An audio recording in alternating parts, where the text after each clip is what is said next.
Okay, let me double check.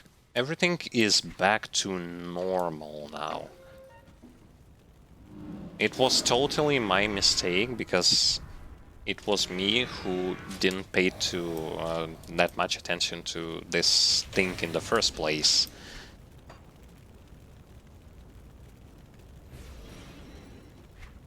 Which is quite unfortunately because it's like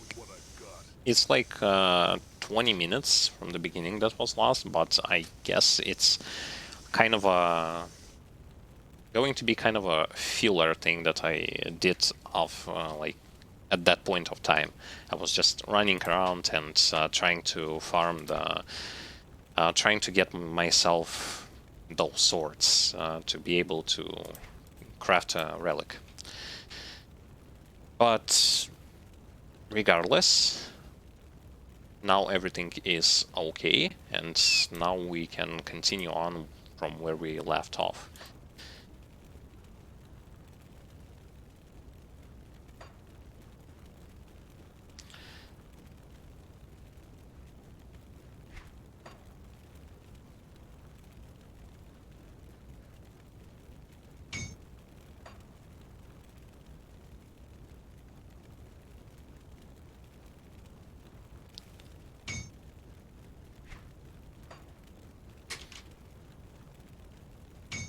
Okay.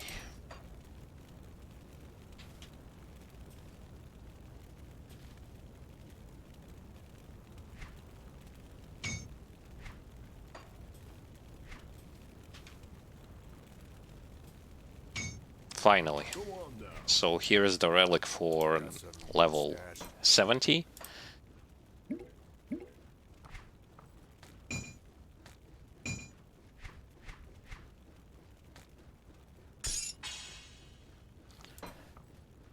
I guess I'll place those swords here for now.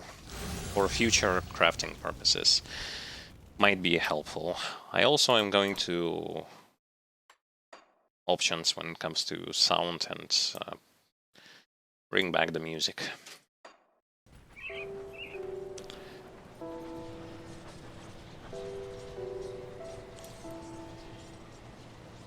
Alright, we need to go now and give back the quest that we did in Bastion of Chaos, and after that into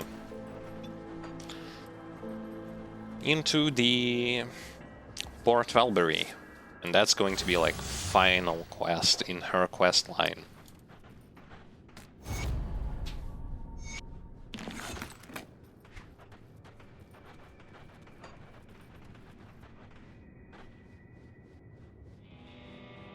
For my pets, I think ether resistance, well, not that high. Only 33%, but I guess it will be sufficient.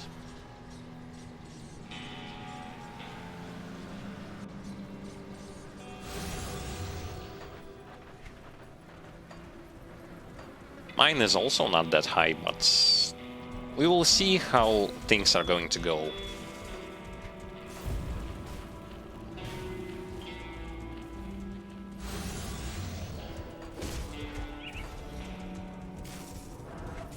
All we need to do to access this dungeon is get to this point, blow up the wall, and then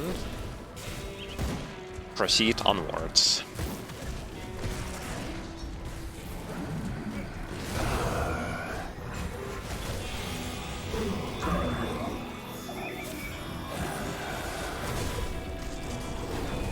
There will be a lot of, when we're going to get into the dungeon, there will be a lot of ether clouds, as well as snipers, like those who are shooting me. There will be more of those.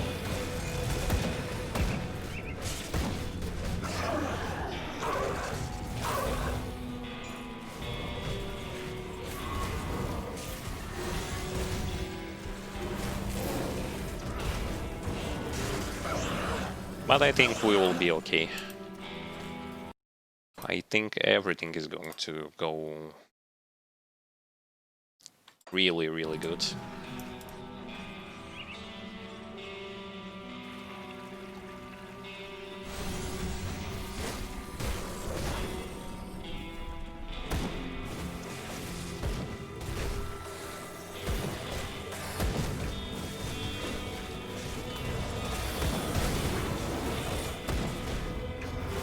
Yes, off stream I've changed my Lokar set, just as I promised.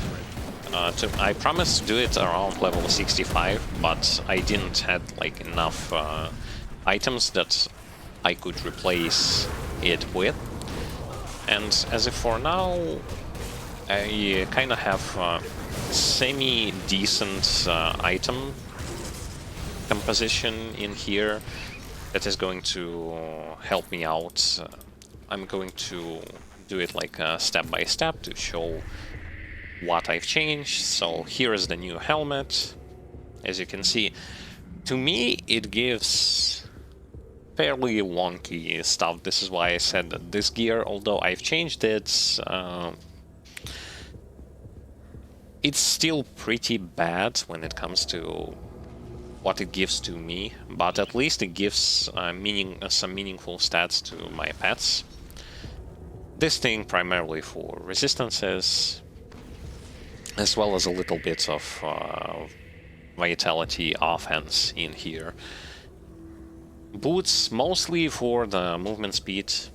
I wanted to not lose as much movement speed on boots. This is why I picked those boots in here. And this armor is fairly decent because it gives like +2 to certain skills that our pets are using, as well as bonus stat-wise to my pets. So for the most part, yeah, I also got this nice looking belt, quite good, and bought this one from the one of the factions, friendly factions. So overall, I should say not the best, but having those kinds of items is needed at this point in time, because we need to start get used to the fact that we have to find proper gear for our pets, for our summons, so that they can feel comfortable, and as well as we should feel comfortable because we are having good amounts of armor, which is going to make us harder to kill.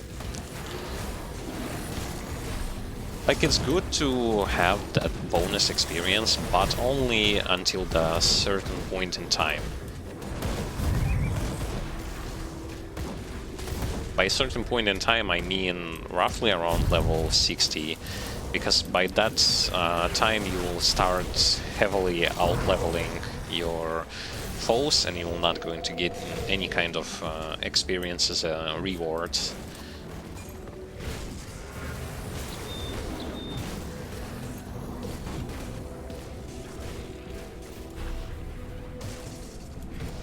Yeah, sure thing that I've lost from the bonuses of the Lokar set. I've lost +2 skills, but it's totally okay. Like, we gotta get used to the fact that this set was only temporary.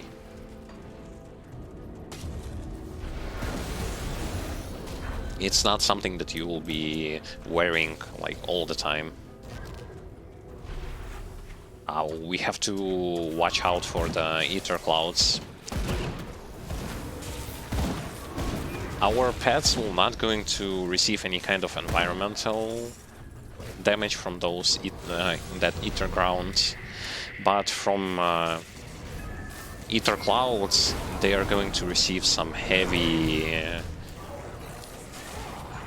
loss when it comes to health. So whenever we can, we'll also try to move them away from the line of fire of the ether cloud. But remembering my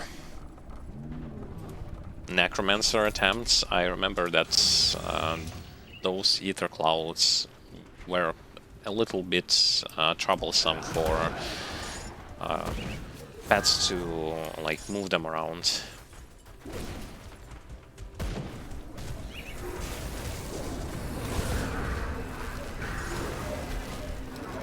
It's not as bad as it looks, but it is there, and you just have to be prepared for that.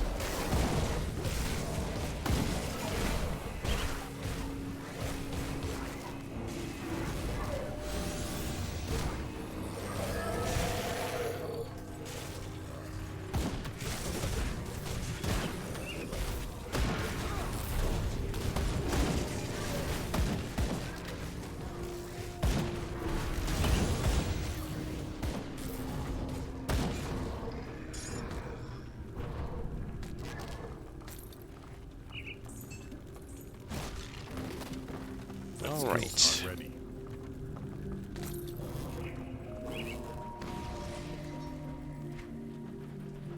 Yeah, those ether clouds are really, like, they are really messing stuff up.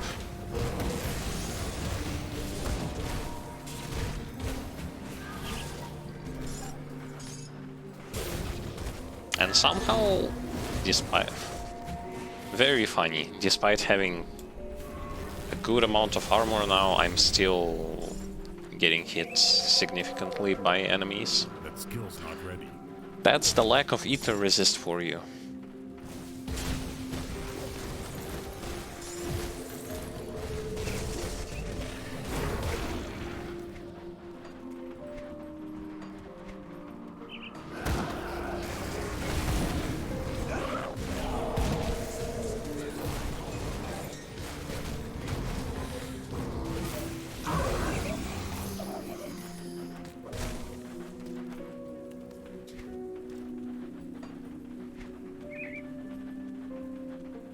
I also don't have any kind of stun resist, only not like no stun resist, as well as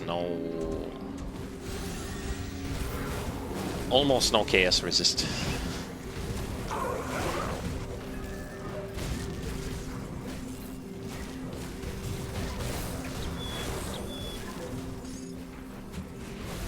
That's quite bad, but I don't think that this is going to stop us. I absolutely don't.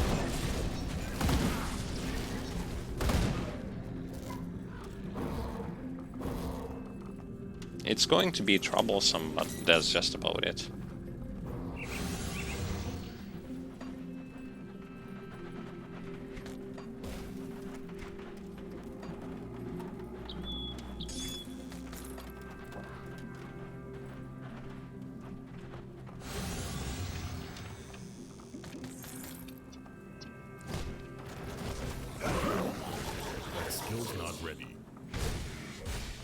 Also, Port Valkyrie is probably one of... I should say probably one of the longest dungeon in this entire game.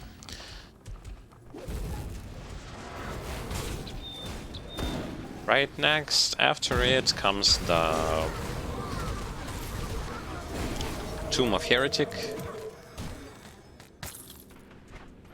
But this one is probably the longest one. And there is just a lot of enemies out there.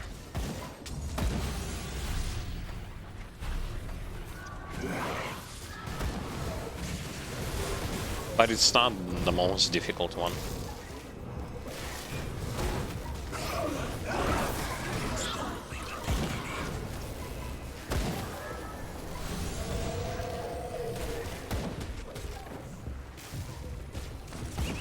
As you can see, I'm losing health quite badly, just because there is so much stuff that shoots you here, so much stuff that leaves something on the ground that's going to attack you with, and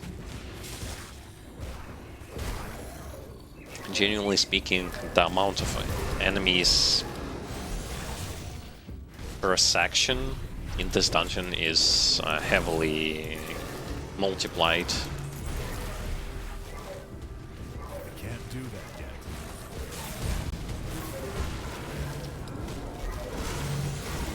Didn't I order them to attack this thing in the first place? I guess they lost this command because I was too far away from them.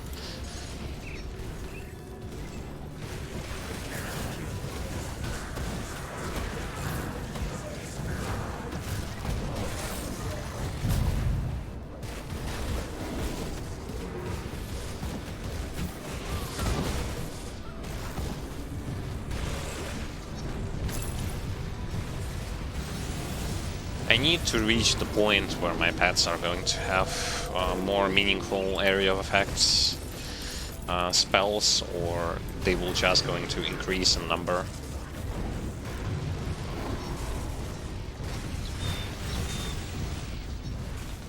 Because currently area of effect spells, although they are present here, they are just way too small. Like, you have to be standing really close to targets.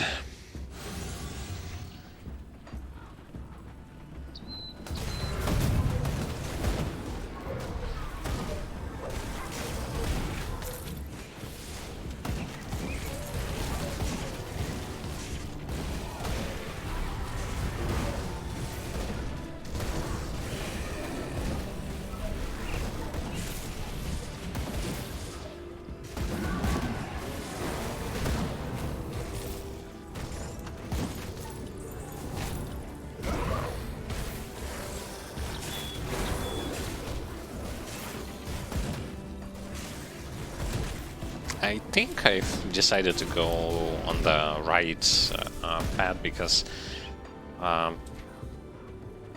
first thing I'm going to clear this section, and then to the left is where I'm supposed to go.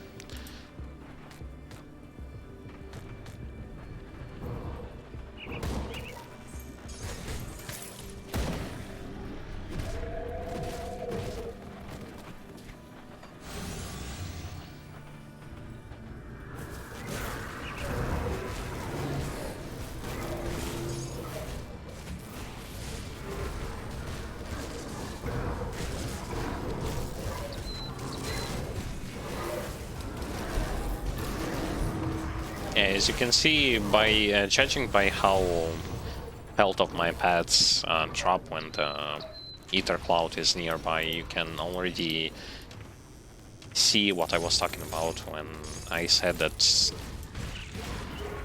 for Summoner, this place is going to be kinda hard to deal with. It's not the difficulty of enemies in general in this location, it's the ether clouds and a lot of ether stuff that is going to hit your pets a lot.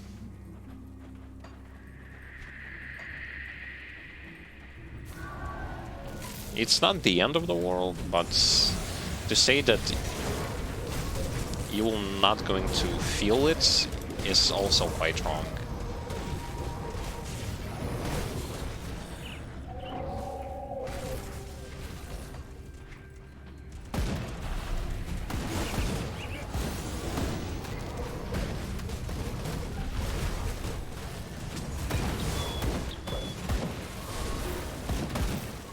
But at the same time, your main goal here is to try and also in this whole like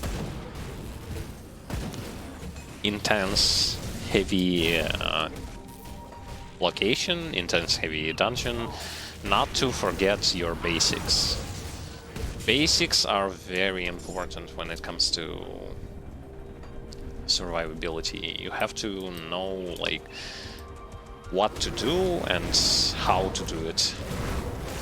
And do not lose your mind over the fact that there is so much stuff happening on screen at the same time.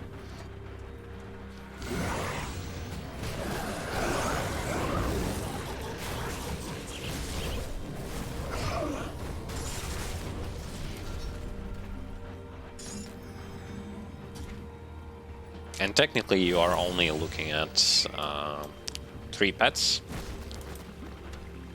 You have to watch out for your 3 pets as well as your health, and that's about it. That skill's not ready.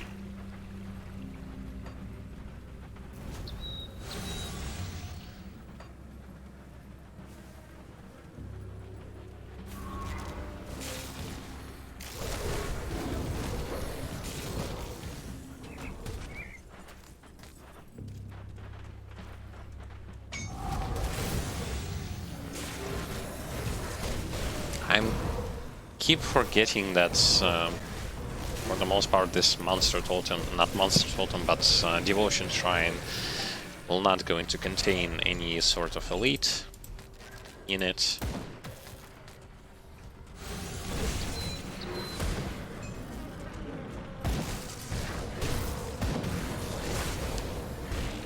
Okay, got my devotion points. Gonna put it into here. We need one more, and then onto the next one. That skill's not ready.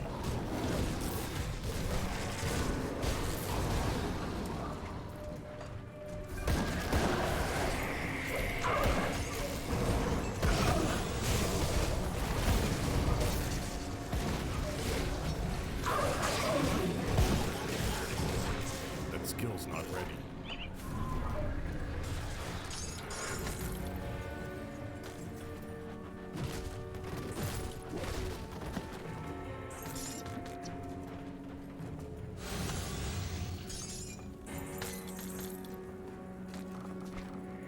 Can't do that yet. Getting all kinds of green items, but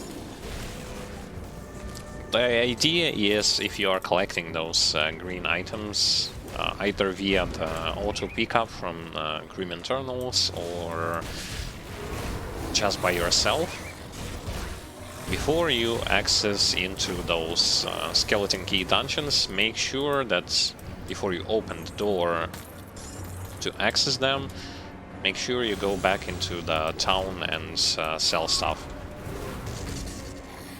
Because I guess no matter in what kind of dungeon will you going to enter, by the time you are going to reach, I'd say like 60% of the dungeon, your inventory is going to be full, and you'll have to like make decision on what kind of items will you going to drop and going to pick up.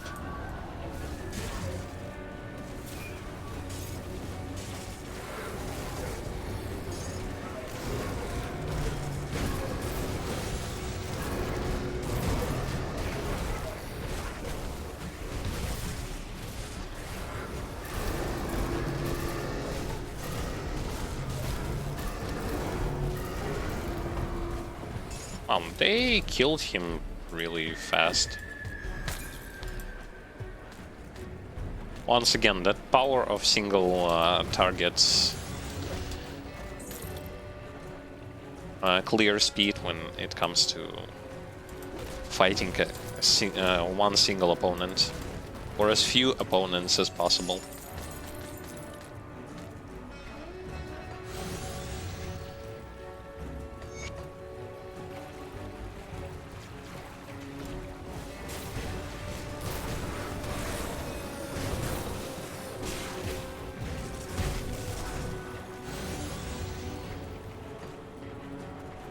Here is the dungeon. We won't going to open the door in it now, because we need to go and sell stuff.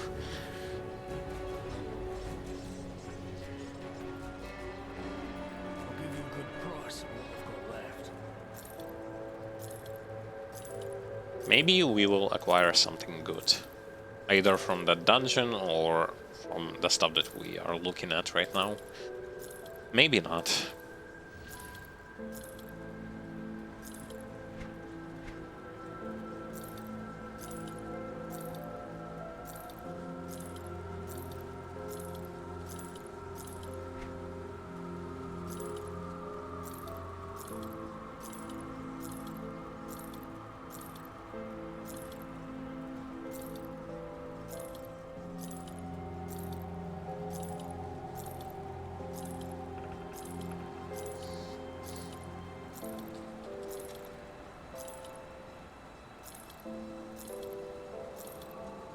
Nah, I don't see anything useful.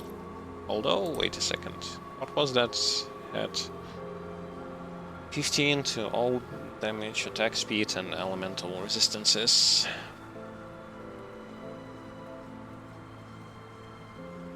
Good on the offense. Not that good on the defense. Although...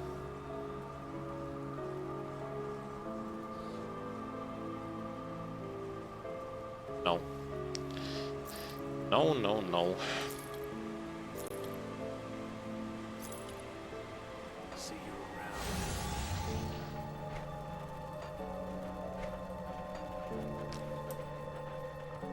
because my stuff has more armor in it, as well as I am also having some form of resistances for my pets, which gives me a little bit of an advantage. Not that huge, but a little bit is still better than nothing.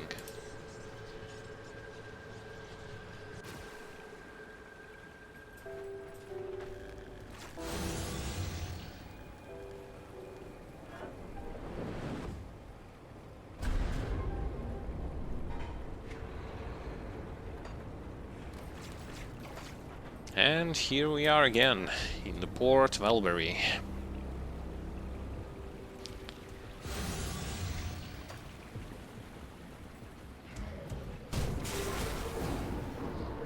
Technically speaking, I'm not really That skill's not ready. that big of a fan of this dungeon. I find other dungeons to be a bit more easy to pass, as well as faster to go through than this place.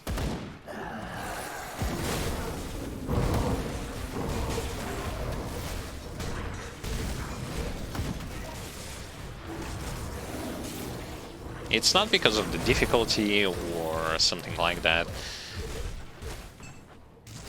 but it's because of the fact that you have to watch out of, like, a lot of stuff is concerning you in here. A whole bunch of ether grounds as well as ether clouds that are, because they are based on percentage damage, it's you just have to make sure that you will not going to stand in them for too long. That skill's not ready.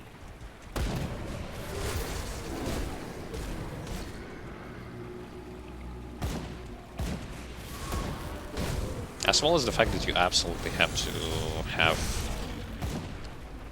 a whole bunch of resistances and good armor, because there is a lot of ether in here, a lot of physical pierce as well as fire damage types that the enemies are going to use against you.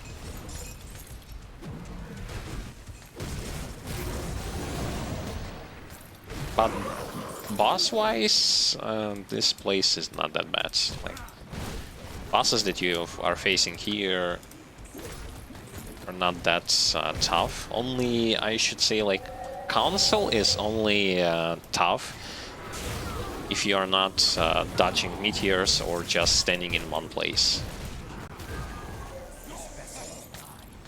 Other than that, everything is pretty straightforward.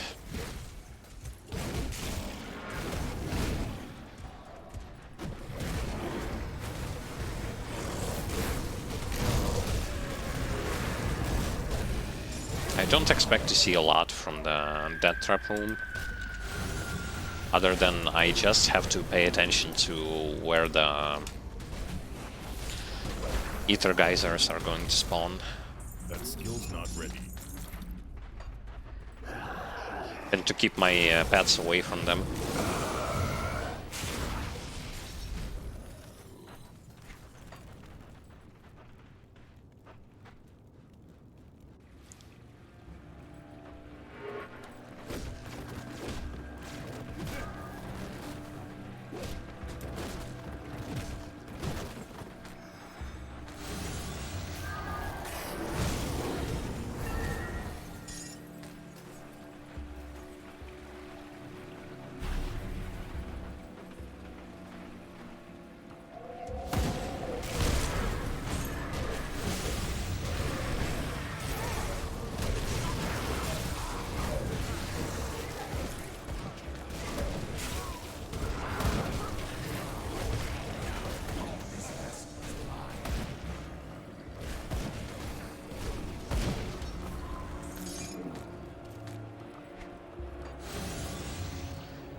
That skill's not ready.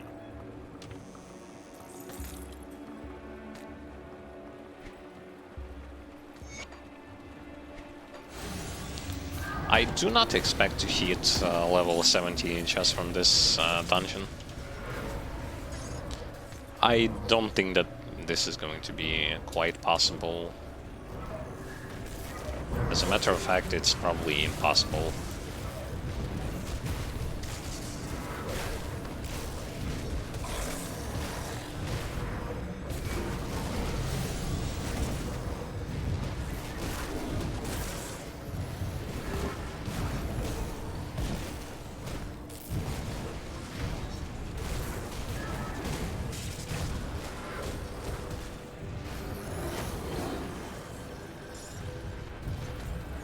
And as you see in this dungeon, you kind of have to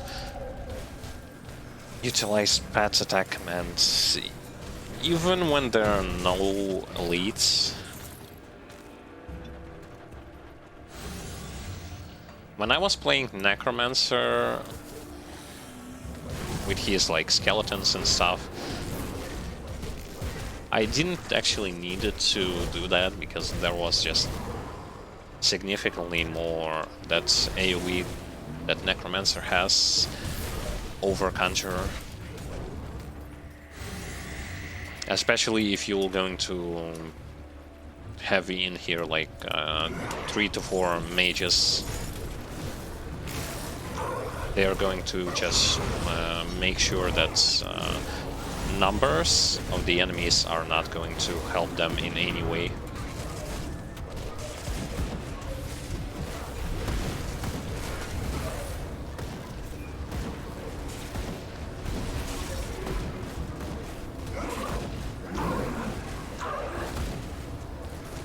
This place is very, very bad for summoner, not gonna lie.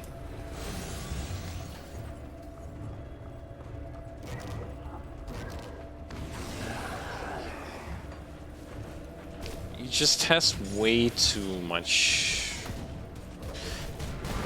area of effect stuff.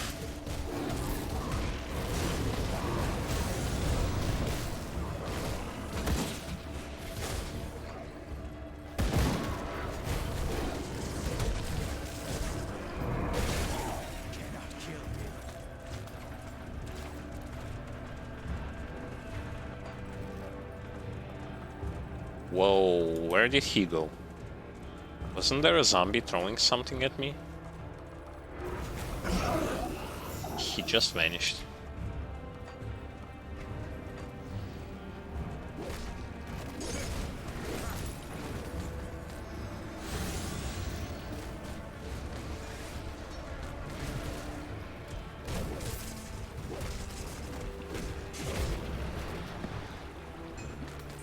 Skill's not ready.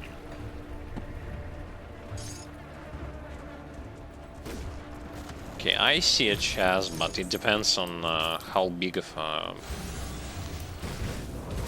encounter this is going to be.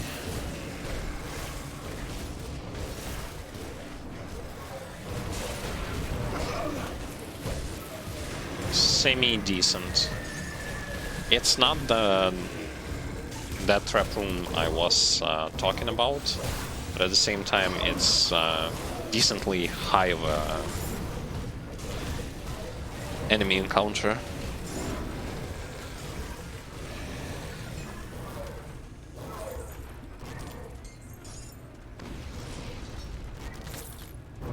That skill's not ready. I really hate ether clouds.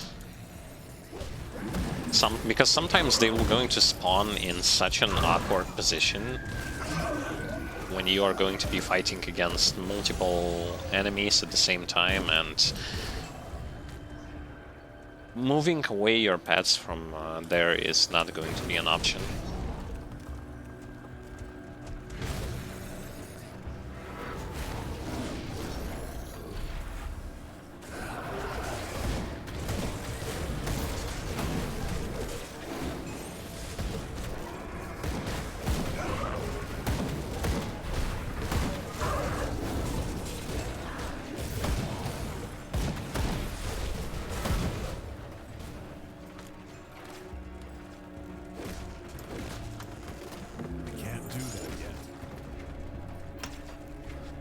Okay, what are we leveling up? Need to do this like that to bring back points that we've lost. Although, yeah, like this and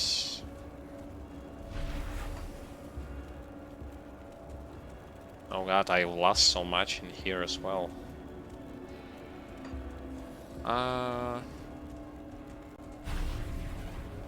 But I guess this is more important.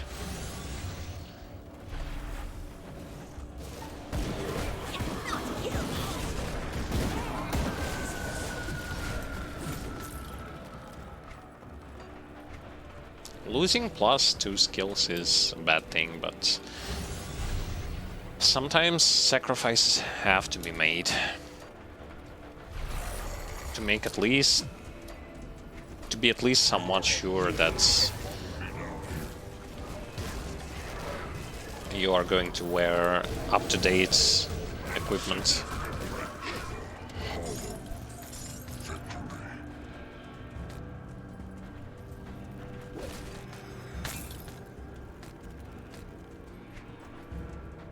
Some kind of a mask.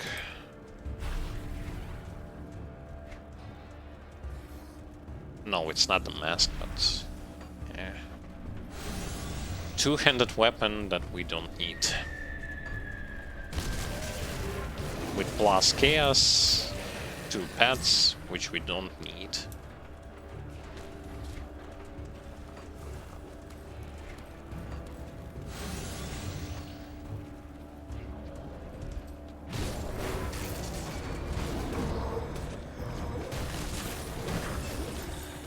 Skill's not ready. Definitely we're not going to get level 70 from this place. Take a look at how like small the XP gain is.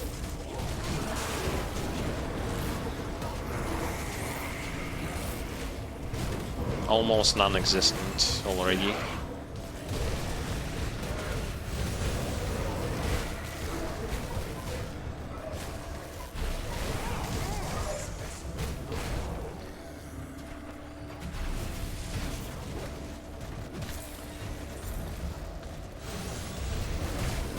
This is why I'm not really such a big fan of using way too much experience items. Mostly because you're going to... What all this means is that you're going to reach a point of being penalized severely for overleveling much faster than you would have done without those items. Like XP potion, sure. Having it will not going to harm as bad. But besides that, like, there's just no point in doing that. Especially if you are planning on do the stuff the way I do when I clear everything. It will only harm.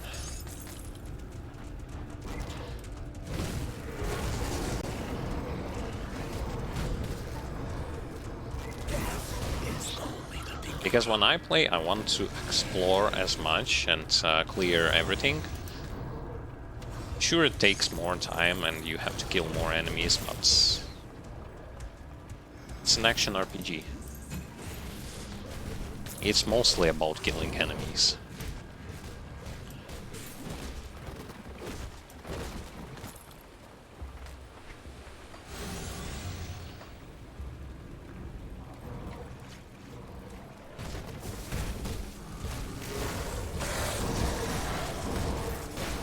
I think I want to just go straight into that trap room.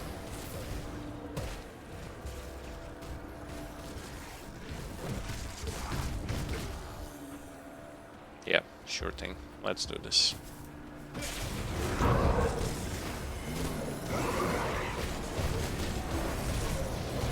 Not summoning my cat yet. I want to summon cat when elites are going to spawn in.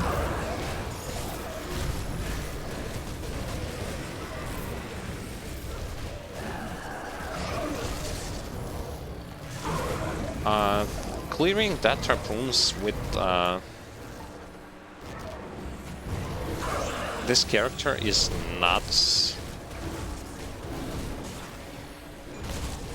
that hard.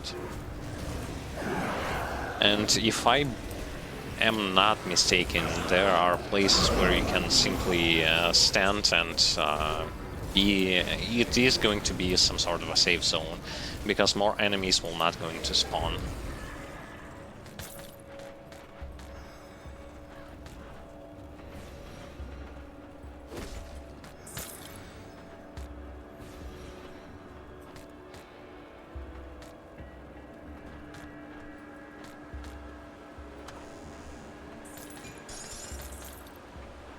If I remember correctly, when I was playing Necromancer, I could just be standing either here or somewhere around here. What it means, one wave spawns, you stay around here somewhere, you kill those enemies, the next wave does not spawn. It's some kind of an abuse of the system, but it works for someone with who plays with pets or pet builds.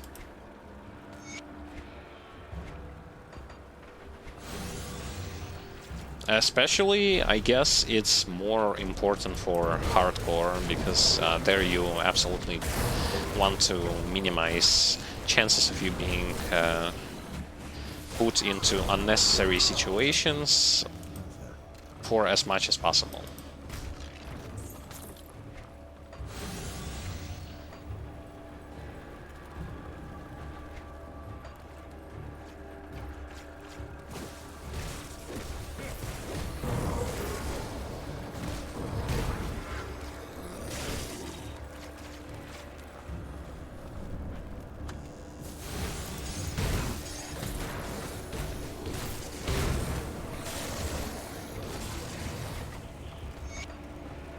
Skill's not ready.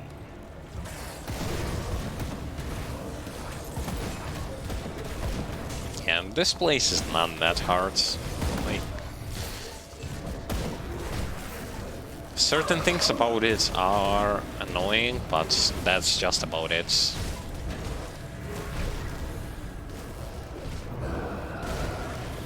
My inventory is full. Of course, my inventory is full.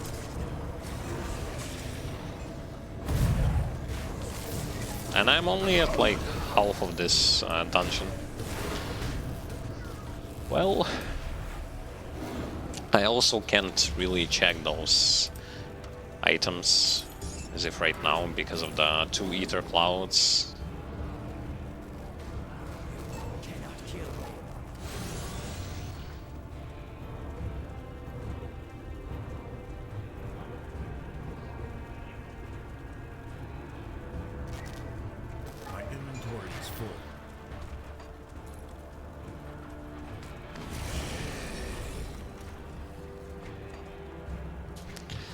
Okay, let us move on.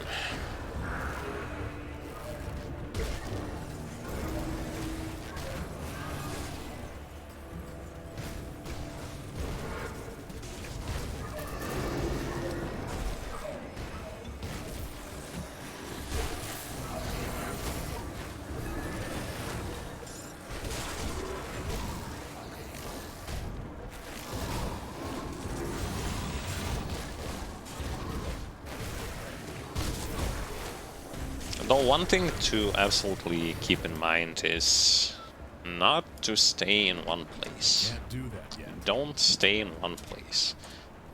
That's all there is to it. Moving around is not a bad thing. Because it will going to save your life quite often.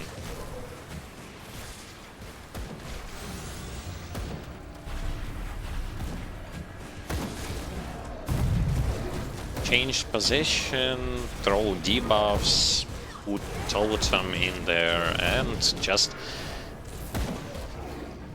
try to keep in mind timings.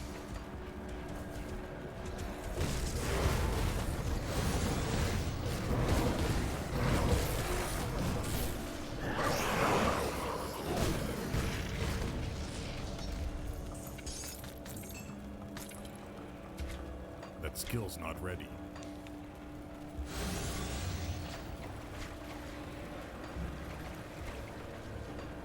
Okay.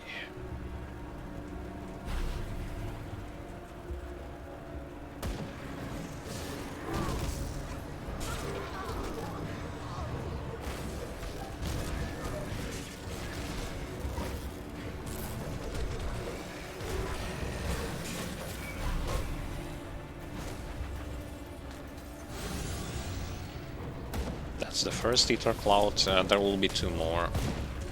A little bit further to the left. They're going to spawn immediately once you are trying to cross. Once you are going to try to cross the bridge.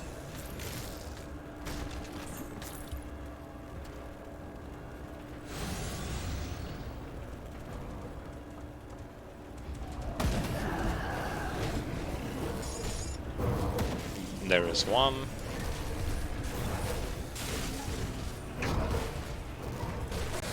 And unfortunately, really unfortunately, is that you also have to fight enemies here at the same time, which makes it harder to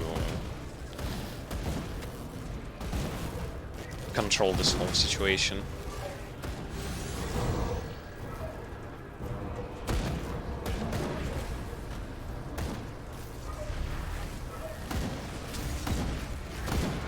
That skill's not ready.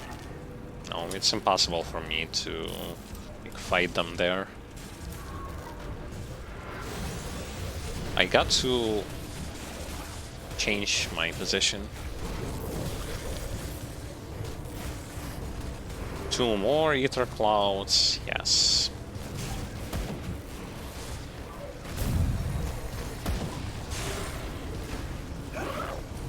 Thus far, it is the worst zone that you can go into with a summoner class.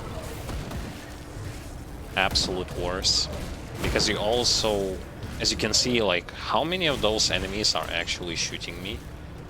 Despite two of my pets having some form of an aggro skills. Yet still they're just they just don't care about those skills and will going to shoot me no matter what. All right.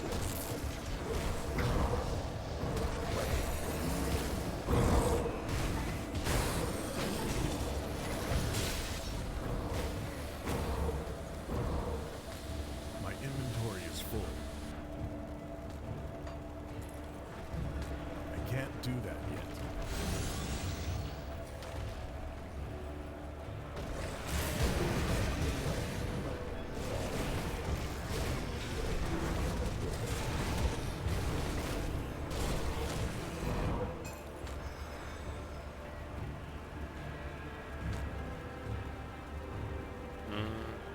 Nah. Let's see. Something for pets, please. No, nothing. Whatever.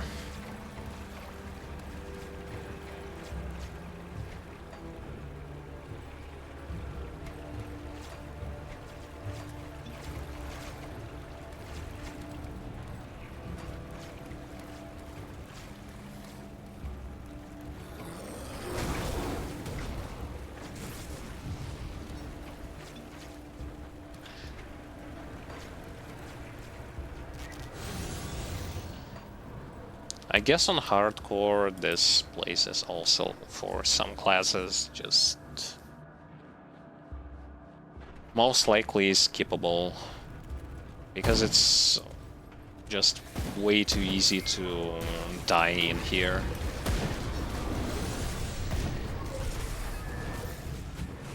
Environmental damage will going to kill you. If not enemies, then environmental. If not environmental, then a whole bunch of shooting enemies at the same time. And it's going to depend a lot on what kind of class will you play, but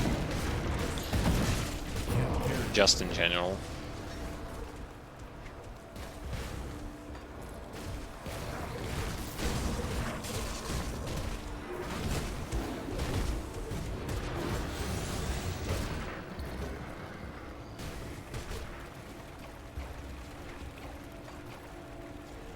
Okay, I need to find that quest boss. He's going to be here somewhere. Right now we cannot see him. Has different spawn locations.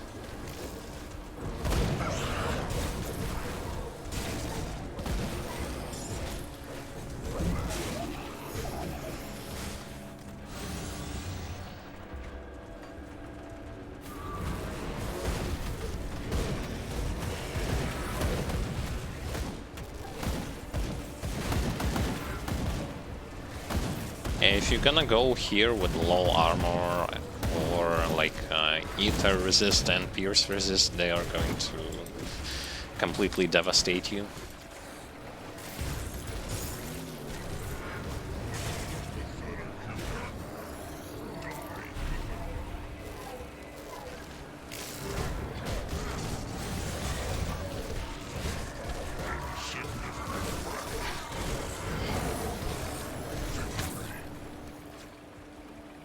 Inventory is full. Yeah, absolutely have to throw away those shields.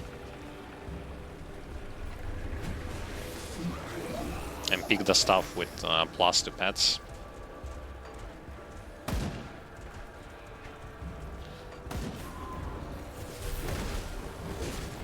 Because later on, when I will going to finish with the dungeon, I am going to look at what kind of gear I acquired. And for the most part, I guess it's a norm to do to switch items when you are in the town, especially considering the fact that you would have to also switch the components. I can't do that yet.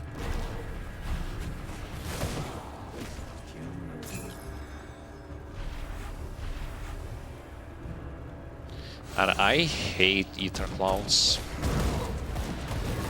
No one knows how much I hate them. Like, here is also another thing about if you are playing a class with a lot of lifesteal.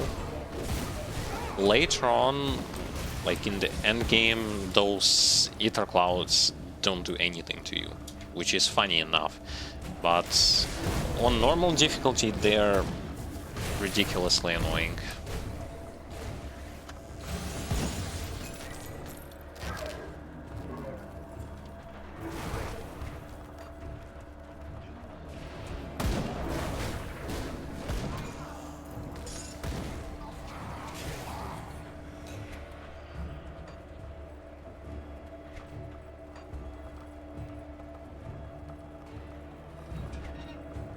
Alright.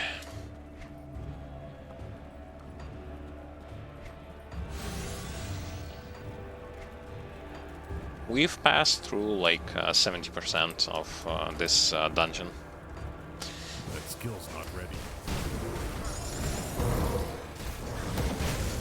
And the faster we are going to get out of here, the better it's going to be.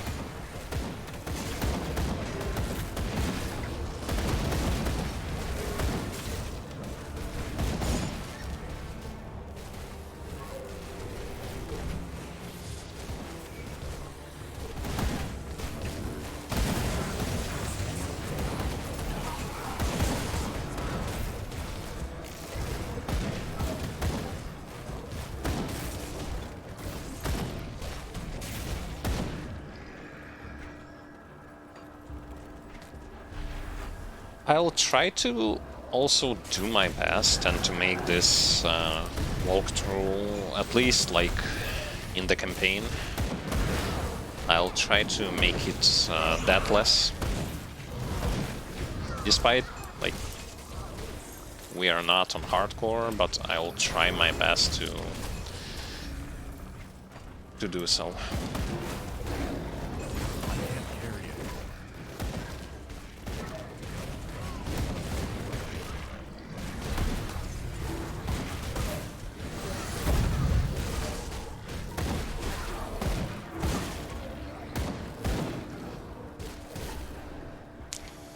Because Conjurer is a very safe class, and one of those classes who is capable of such an achievement.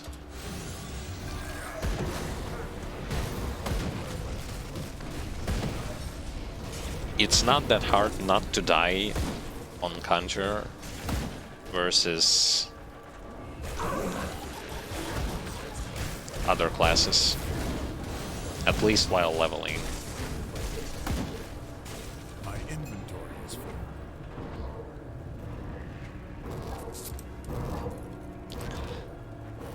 That skill's not ready. Another pathetic human.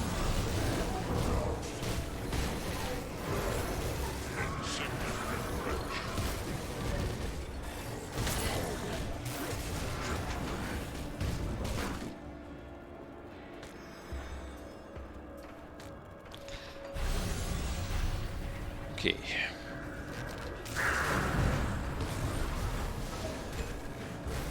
Not gonna stand near the exploding zombies.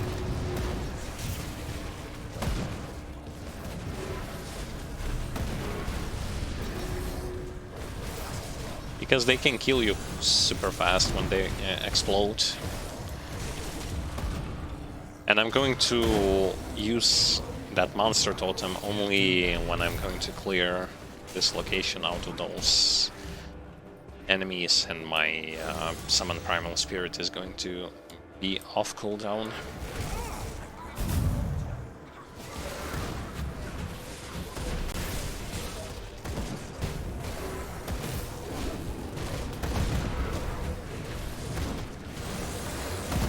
I'm taking it very safe.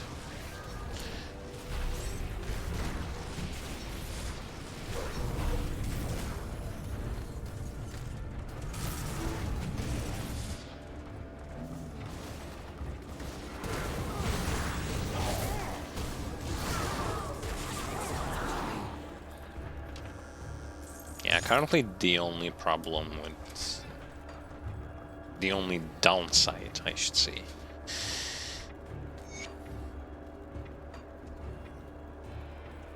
is the fact that AoE is not that high with this class.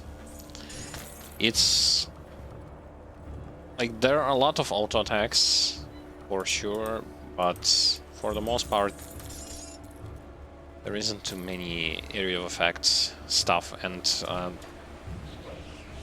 area of effects abilities that we have are on a very, like, they are very short range-wise.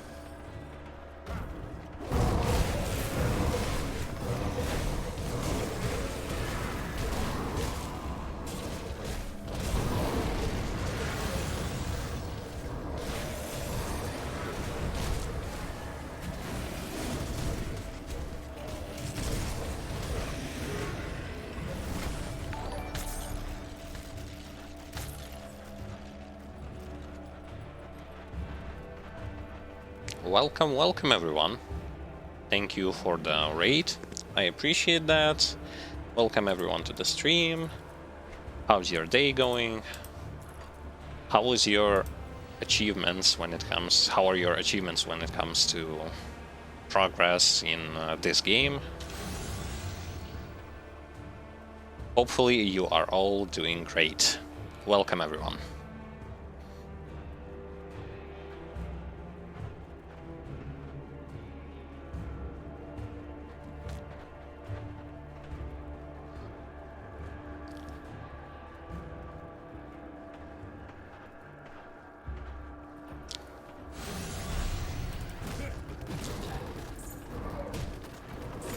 Can't do that yet. Alright. Just a little bit more and we are going to be done with this place. Just a little bit more.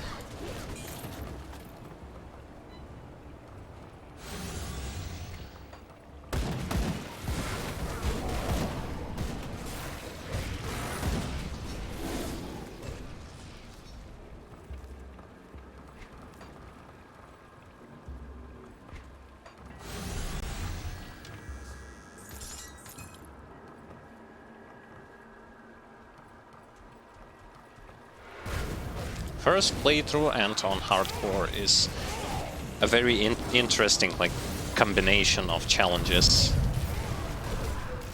Achievable though.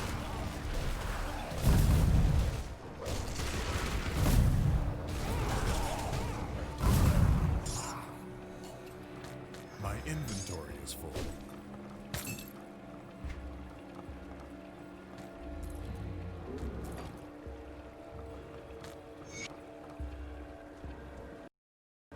And for the most part, I should say also that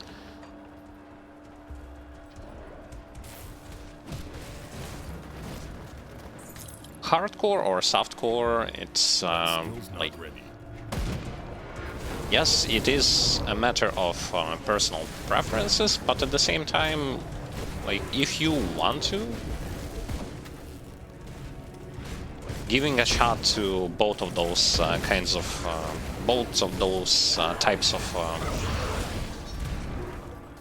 gameplay I can't do that. is a thing that you should try, like, because why not? Extra challenge is never a bad thing.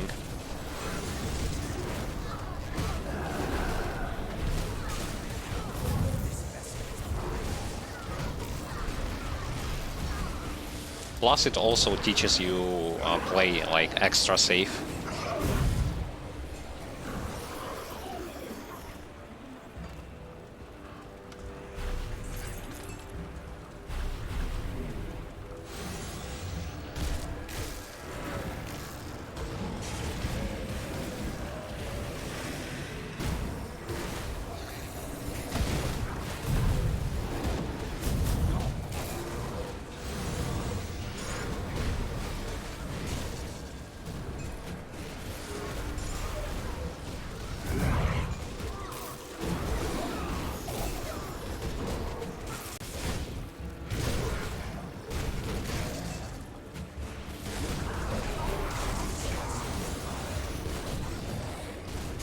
Finally, we are getting somewhere.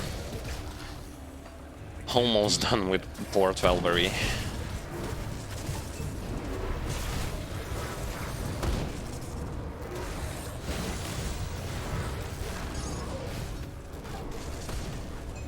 By the way, to those who are playing summoner classes in general, how do you view this location? Like, from the perspective of how hard it is or how easy it is for you to beat this dungeon? I can't do that yet.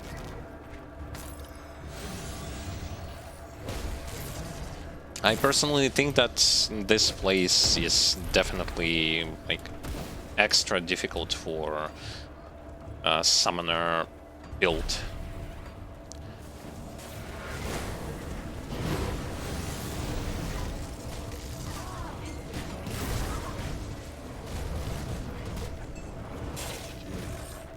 Because comparing with other dungeons, we never kinda saw like that much damage over type stuff that also follows us, like those ether clouds. That skill's not ready.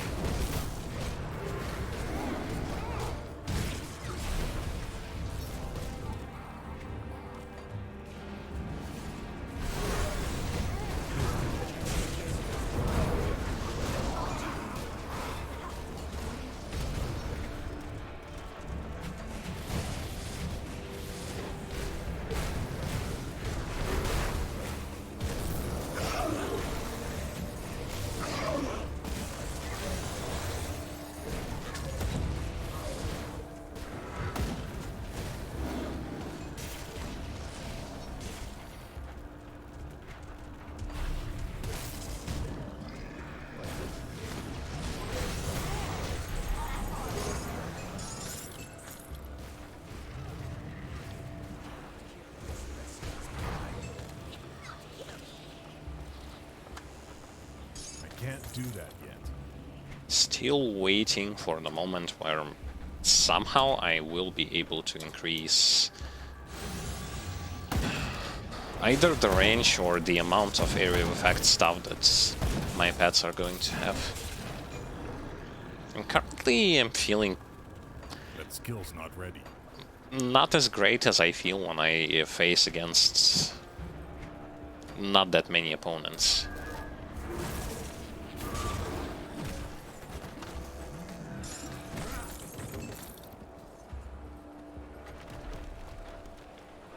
That's why I'm also liking necromancers, like skeleton mages, and even skeleton knights, because when they are attacking, they're having like spells that go into AoE range, and because you can roll those skeletons, try to RNG and get yourself as many of those skeletons as possible, it helps a lot.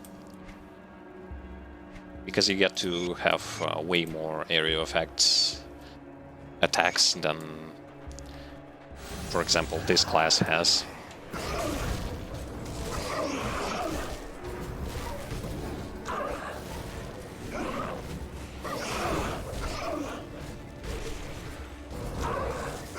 Yeah, with the console, you simply have to just run around. Don't let the meteor that they are casting hit you, and don't stand in way too much stuff.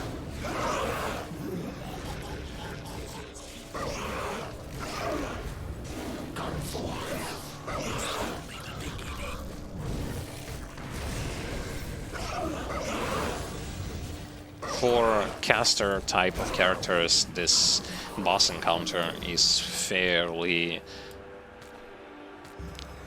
easy, and as well as kinda unfair for the enemies, because you are running quite fast. You also have those things, those pillars to cover you in case you don't want to get hit by their projectiles. You can run behind the pillar and kite them down. They move very slowly. I can't carry anymore. They are not that fast.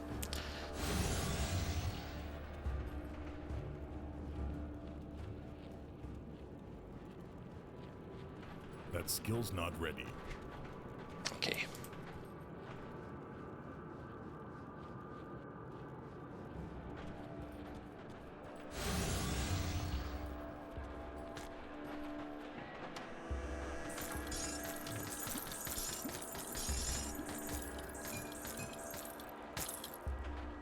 Let's see, something for pets, as well as blue items.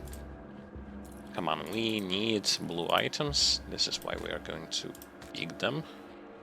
Now we are going to double check for something that can give stats to our pets.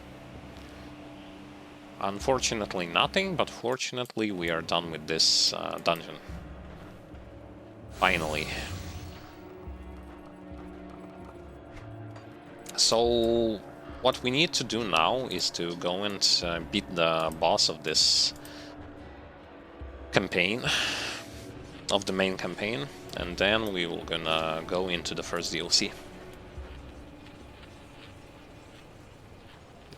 Because we are done with all of those skeleton key dungeons. We got everything that we needed. Done all of the quests that were sending us into those dungeons.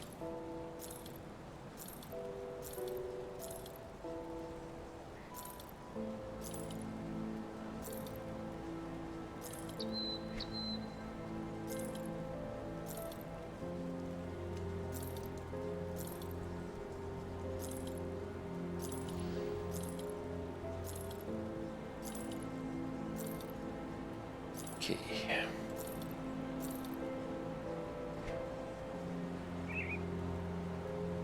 5 attack speed and bleed resist.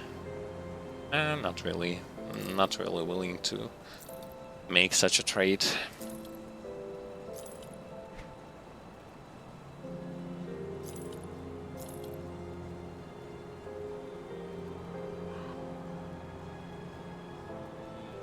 worse than mine.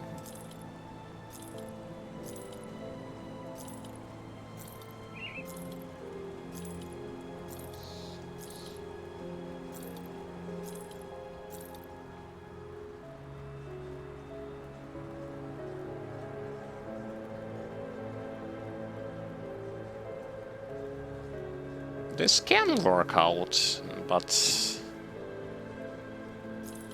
I would like to have that movement speed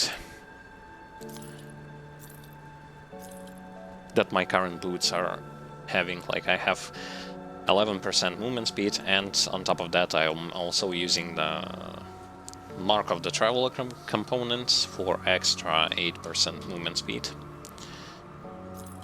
just to move around faster.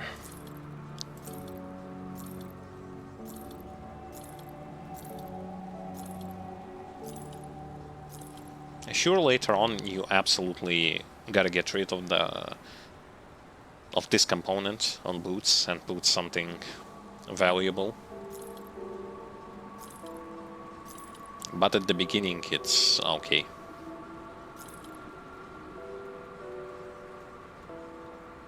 All damage, attack speed. Oh, that's great. That thing I want. This thing I can sell. Sell all this stuff.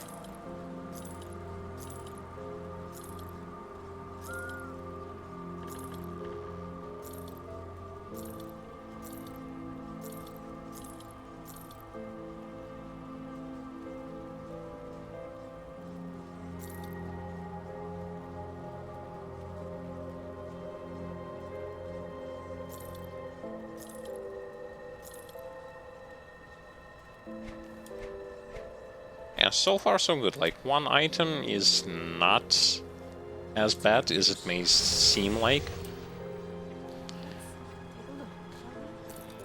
It's still better than nothing.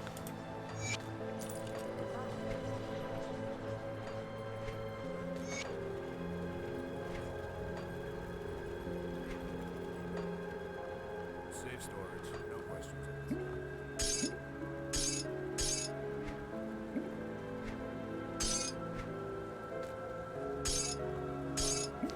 And we are almost like 1.5 level up until we reach level 70.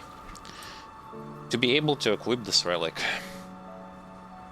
I guess it's about time, considering the fact that we literally are running with level 35 relic on level 68 character.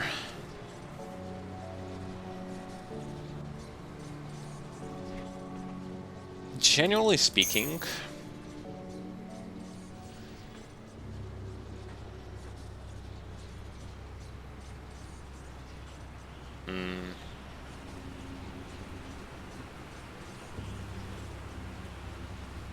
it's not that bad, like the stuff that I'm having. Much worse than the stuff that I'm going to get, but at the same time, still not as bad as it may seem like.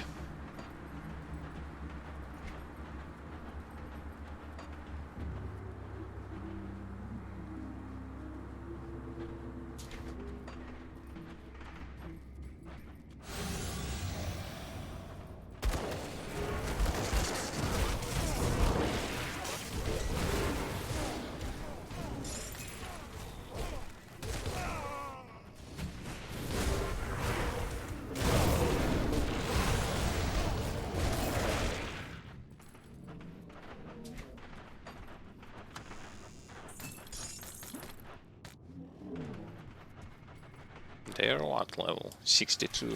Still below me. Need to get to that first DLC.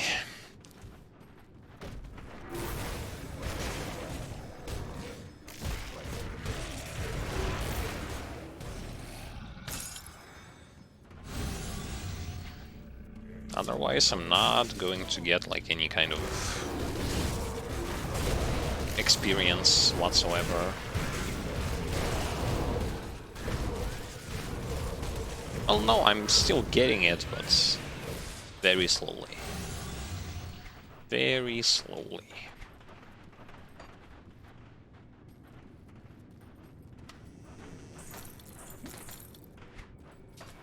can't do that yet.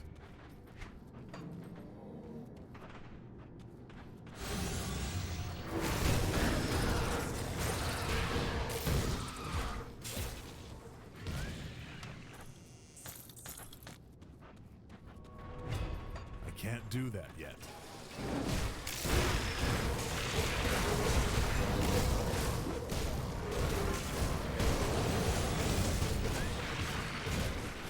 It's already much better than it was before. I'm speaking about the fact that I'm dealing with Ctonians now faster than it was before.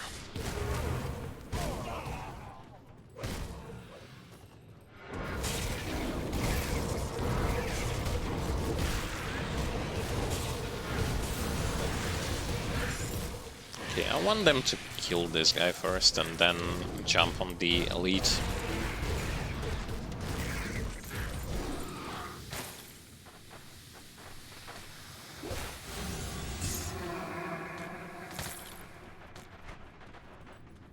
Could have done it differently, but in the end, it doesn't matter. That skill's not ready. Like, I have to kill all of them, and that elite was not that threatening anyway.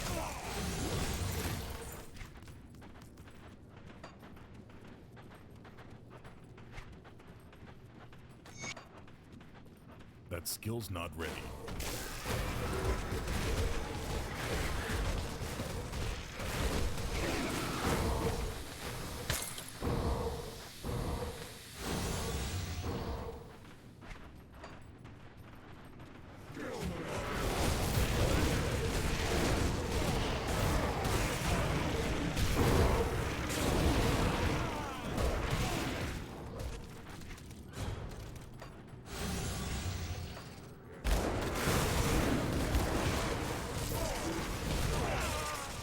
Still amazing how, despite not having as much AoE as I would like to, the character still manages to deal with enemies quite fast.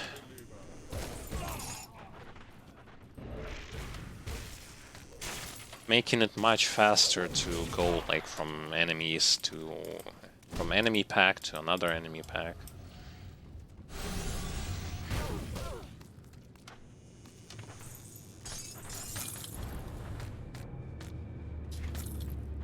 I can't do that yet.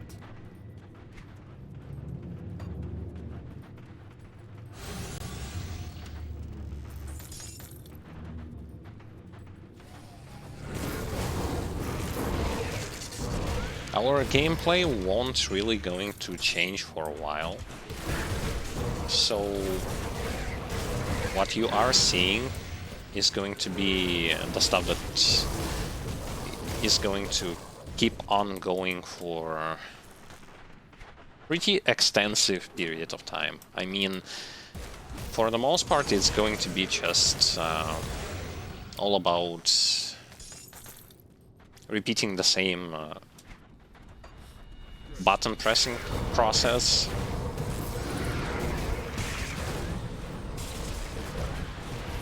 Because you can clearly see and understand the pattern that I was emphasizing on previous streams. Pattern is very simple. Before the fight starts to go on, you just put a totem. You either put a totem or throw Curse of Frailty on pack of enemies, and then put a totem, throw in their Devouring Swarm, and try to do this in such way so that it will going to hit as many foes as possible. And if it didn't, throw it again on those who are not yet hit by this spell. Additionally, summon Primal Spirit whenever you can. Or keep it until you reach a pack that has like Elite in there. And then just run around, keep debuffing when time comes, or when more enemies join the combat, and keep looking at your health and health of your pets. And that's just about it. Can't do Like, that yet. there is nothing more to this kind of class for now. Later on we will get another active spell that we are going to be using, primarily for one of our devotion That skill's not ready. devotion tree spells that we will going to put on it, and that's just about it. Like, very simple, although it might seem like, oh my god, like all of this stuff is like full with skills, and then on this stuff we have a whole bunch of auras. Like, wow, I can't do that yet. how hard it is to play this class. Actually isn't.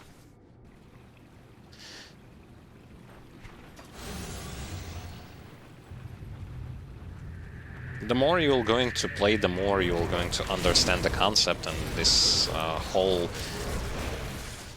complex, in quotes, gameplay going to turn into pretty straightforward thought and action process.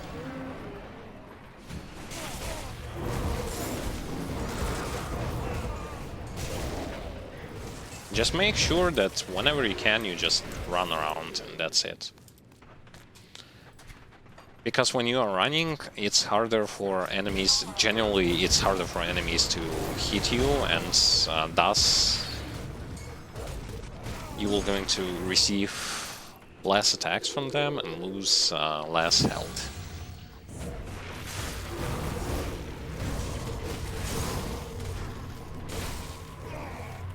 It doesn't really work with all of the enemies. For example, if we take someone like Fabius in there, or someone like, I'm talking about Nemesis bosses, Reaper.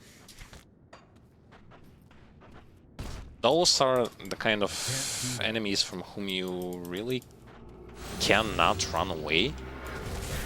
Those are type of enemies who should be aggroed by your pets and sit on them for pretty much the whole duration of the fight.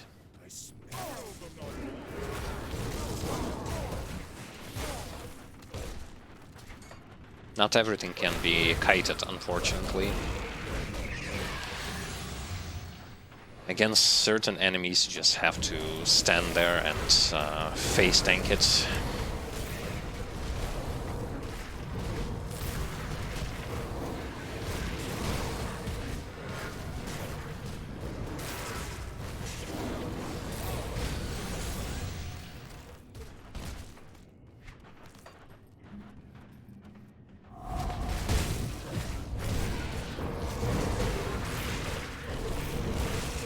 I unfortunately aggroed enemies from another room as well.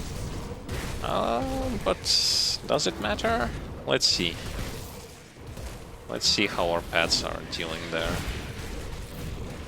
4 elites are down? No, it's okay.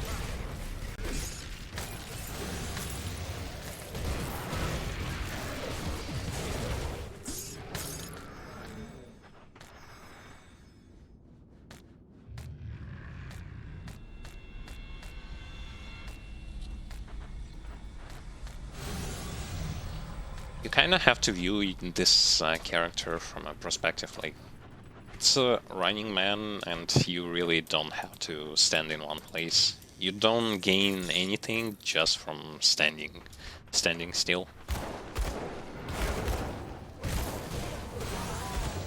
It's not something with Inquisitor that we're going to absolutely utilize Inquisitor Seal and has to stand in there in order to gain massive bonuses. No. In here we are not tied to this mechanic. Our job is to apply those dots and make sure that our pets are alive.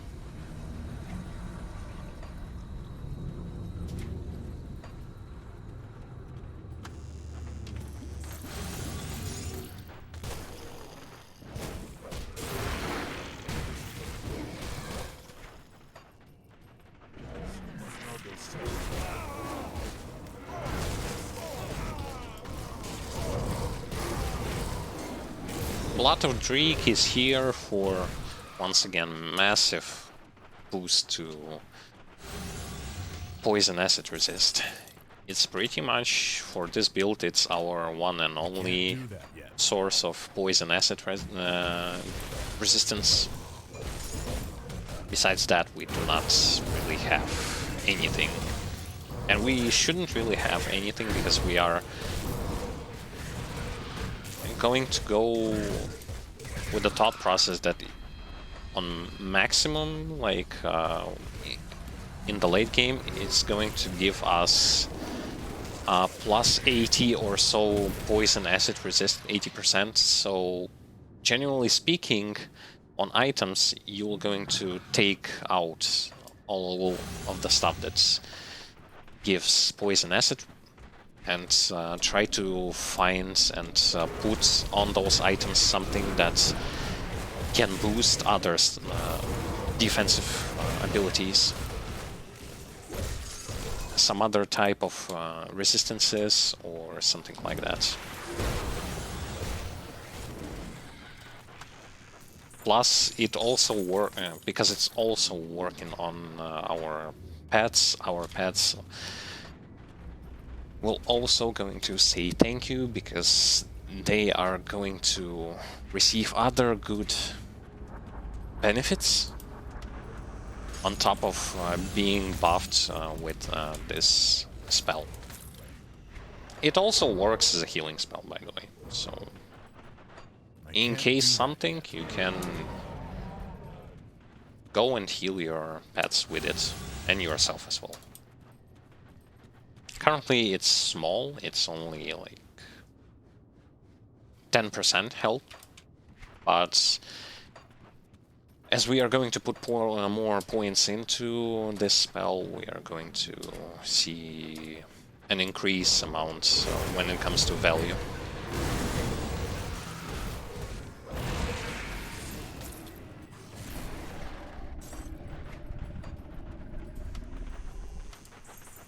And it's always good to have a percent base healing. Especially in your pets. Your pets in general are going to have like huge health pool, and I can't do percent that base healing is going to allow them to live longer because you are going to heal them a lot.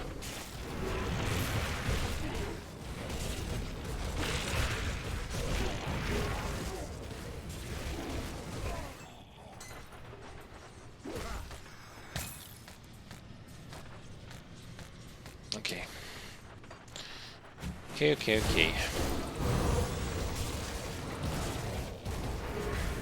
All that is done is to go and kill the boss of this dungeon, and he is also the boss of the main campaign. I'm going to put a portal here and get in there.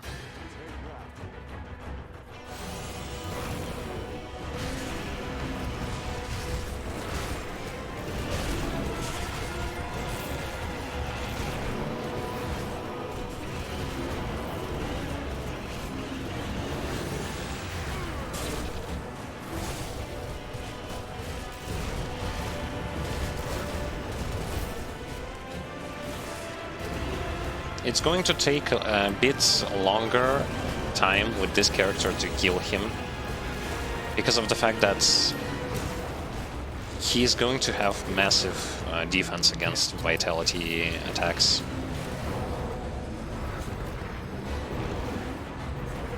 And by the way, when they are like moving that and not attacking after he casts a shout, that's, as far as I understood, that's confusion.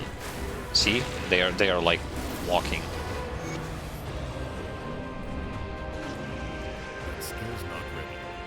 This stuff does not work on characters. It works only on pets.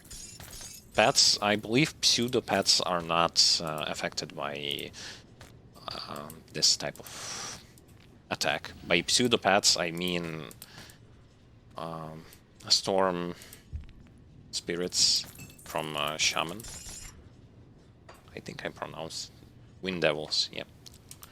Wind Devils from Shaman. Those are your pseudopets. Another type of pseudopet is Nightblade's. One of the Nightblade's last skills, which is Whirling Blades that he has. This is also another type of pseudopet. Though, as well as skeletons that you get from the Revenant constellation. Basically, it's those types of pet that are going to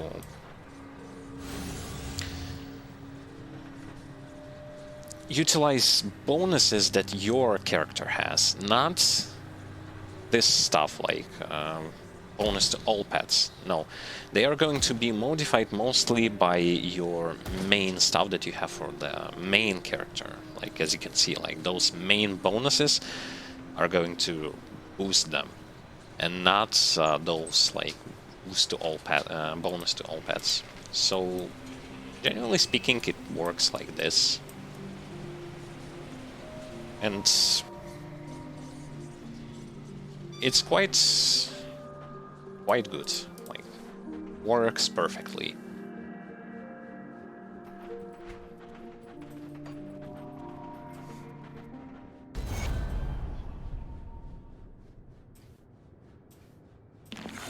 Done with quest for Anasteria. As you can see, all of this is unlocked to me.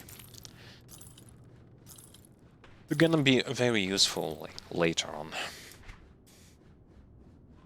I suppose.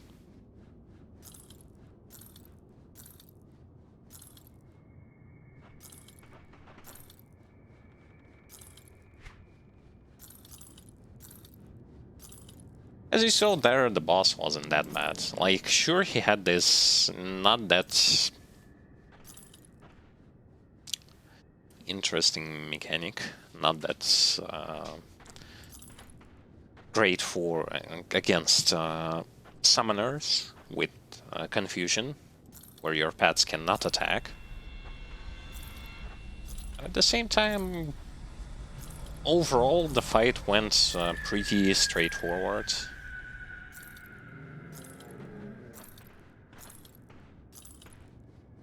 Still deathless, which is the kind of stuff I am going to be trying to do, which is make this run deathless or something like that. Hopefully it won't going to screw me over. Doesn't say sell anything for pets. Well, that's bad. Alright. Well, in that case, let us trigger the cutscene for the first DLC and move on.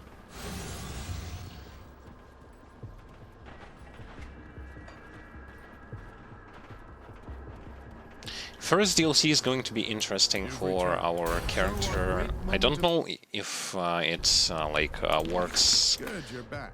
I struggle to admit this. You see, the Luminari have long been aware. If it's going to this item that I need is going to drop on the first difficulty. Excuse me, my father and I were part of a small... On Ultimate it surely drops. I don't know about on this difficulty though. Though the situation... But basically we'll need an offhand. An offhand that is going to drop from the spirits. Spirits of Vendigo spirits, and we will going to absolutely need that item in order to significantly shorten the cooldown on our primal spirit.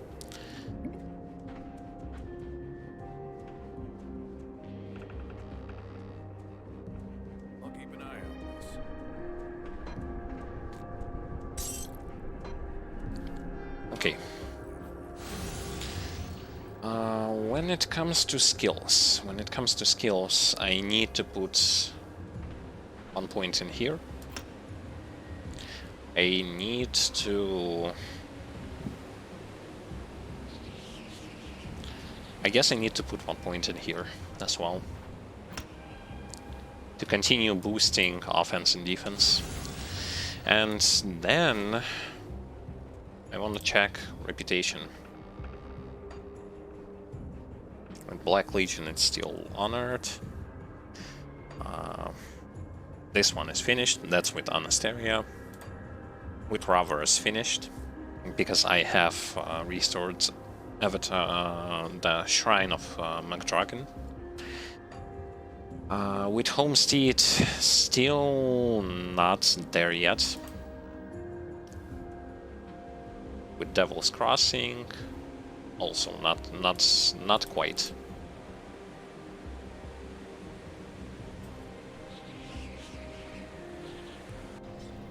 I want to see if they have some form of items that I might be interested in, but something tells me that they will not.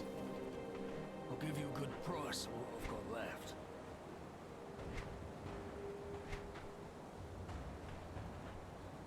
Health, vitality, resistance, nope. Nope. Not even close.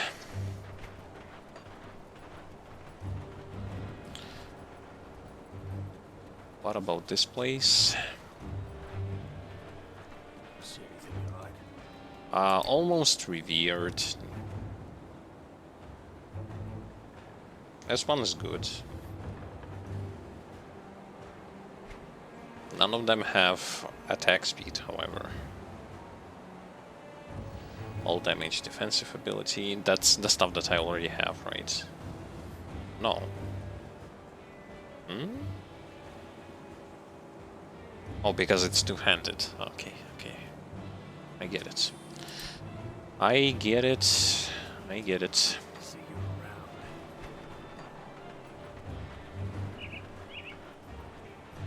I'll give you a good price on what I've got left. What about those guys? Nothing for pets. Attack speed, offensive ability for two-handed.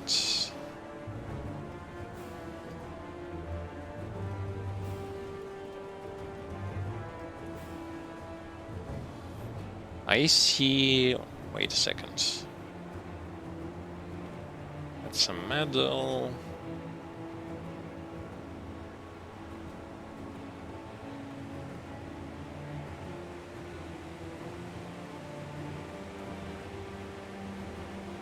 All damage, attack speed, and defensive ability versus...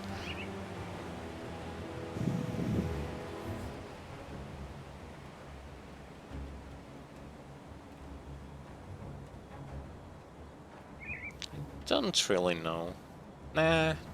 Well spent. I don't really know. But nope.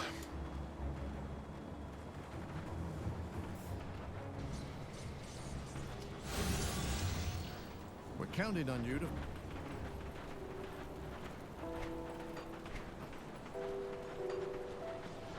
One more level till I can get myself... Till I can equip the relic that I want. And I'm going to gain access to one extra pet that's going to run around with me. The more pets, the easier it gets.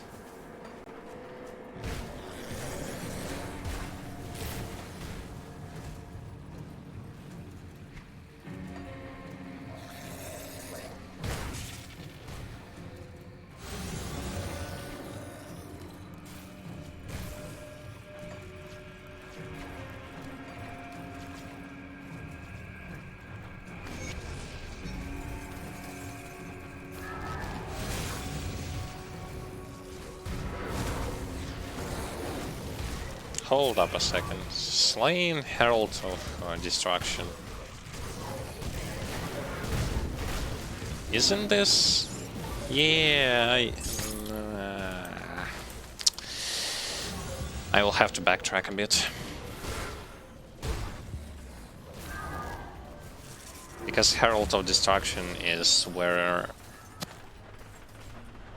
we first met with Black Legionnaires.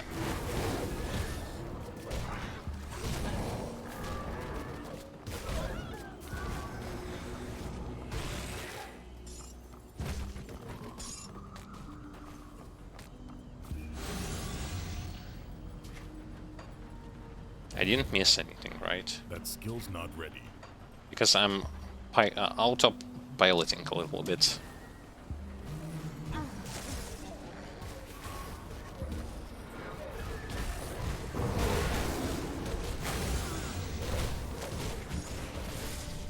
Our poison resist is high, but what about our pets? Is it high also?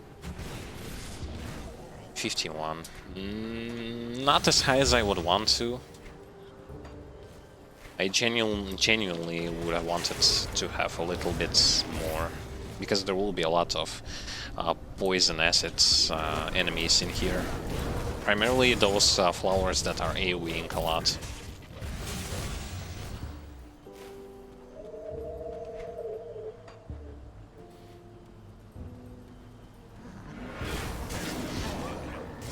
They're still low level. What the hell, man? Really?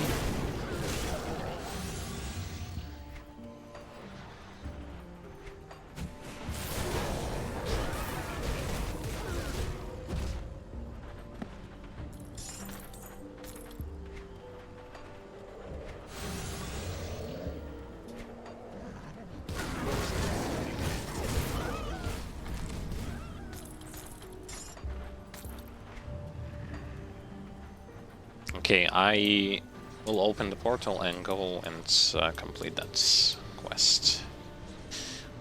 It was here. It was here, and we need to go over there.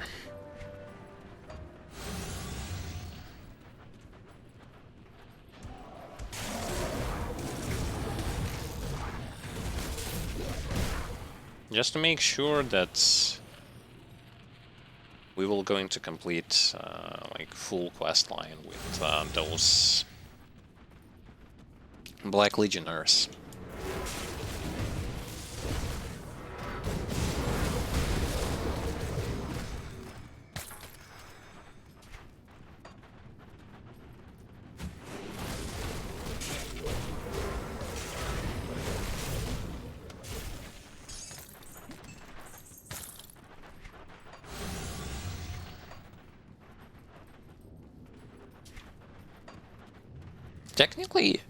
Technically, you may not like complete quests or stuff like that. You'll gain reputation by killing enemies, but at the same time, I would highly advise you to do those quests, because you may get something good as a reward. And just in general, those quests aren't that long to do, except like for Anasteria with going to those dungeons. But I mean, you want to go in the skeleton dungeons anyway, so why not do it with a quest?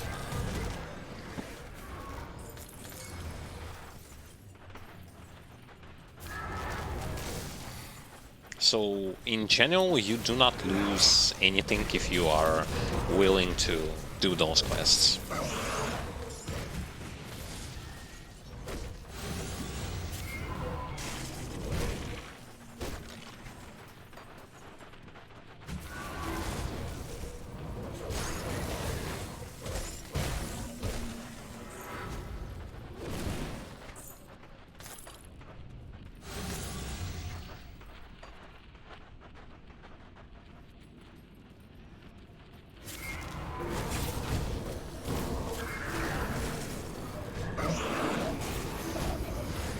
One thing that is good here, I see no ether clouds.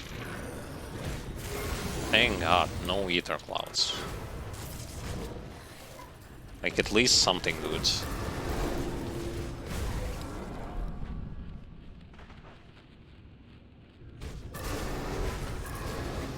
I've seen a lot of summoners do this kind of stuff.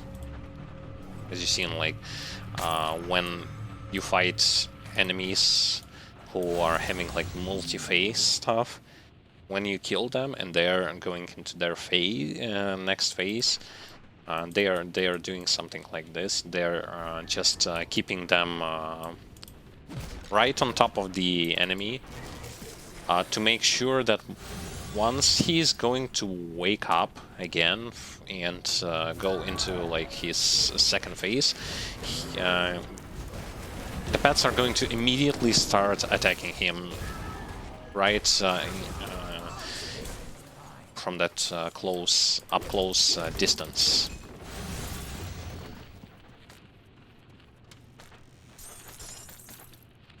It's also very useful with pets that are time-based. Generally speaking, you want to utilize as much, you want to get as much value out of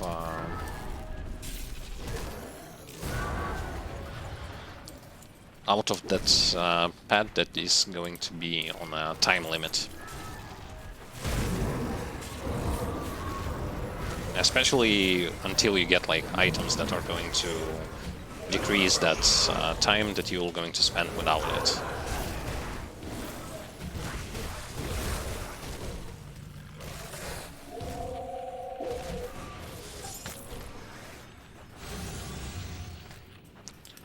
Okay.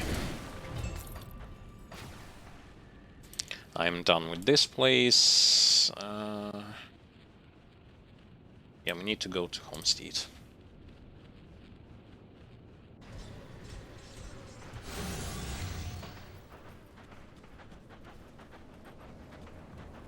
No, we don't need to go here.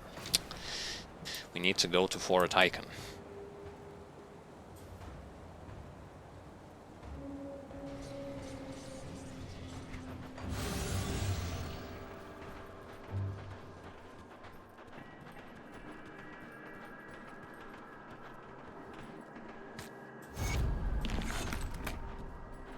I probably didn't get... yeah, I still didn't get it. Didn't get the full reputation with them, but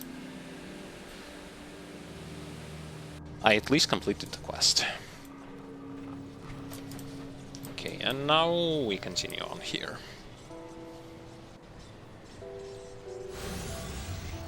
So we are looking for a green item, green offhand, which is going to give us minus cooldown and other plus bonuses to summon Primal Spirit. So our general game plan is to find that certain thing somewhere around here.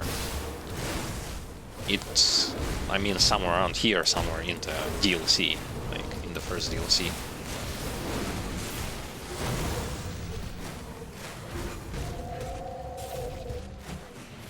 Stat-wise, it can be anything, but it absolutely like has to have that plus to Primal Spirit. Otherwise, I will not going to equip it. I can't do that yet.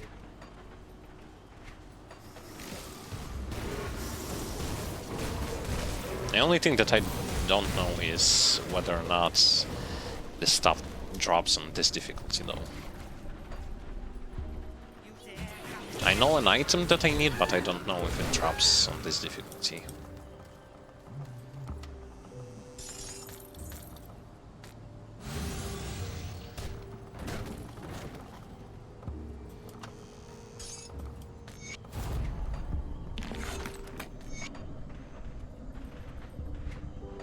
That skill's not ready. By the way, this Gloomwall stash. Don't think that this is just like one single quest and that's it. As a matter of fact, if I'm not mistaken, this is the beginning of the huge, not huge, but That skill's not pretty ready. decently long quest line, where in the end you will going to find yourself in a location where you can find Dark One, farm Dark One set, which is a must-have set for the conjurer that utilizes not pets, but is going to fight by himself, Vitality Conjurer. And at this same location you can fight Lokar and get that XP boost set that I was using to level up. So a lot of stuff you can get from those like quests.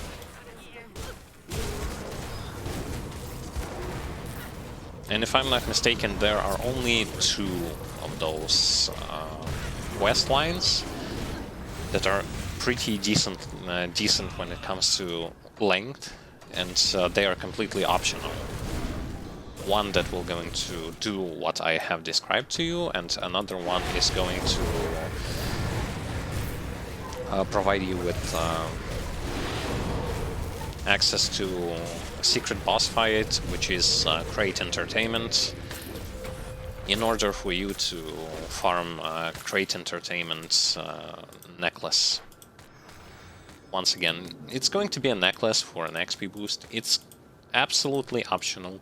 You do not have to do it if you don't want to. No one forces you to farm unneeded items.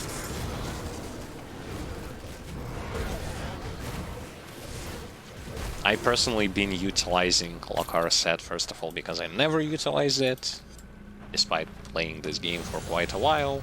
Only with Purifier I managed to farm it, I managed to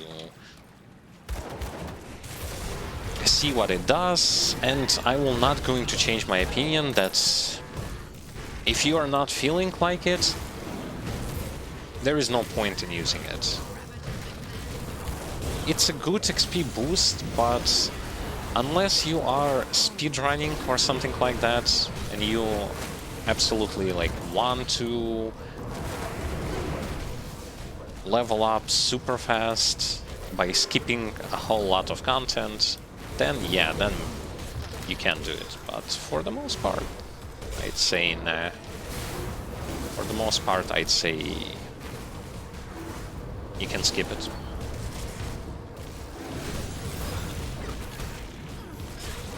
It's a good addition, but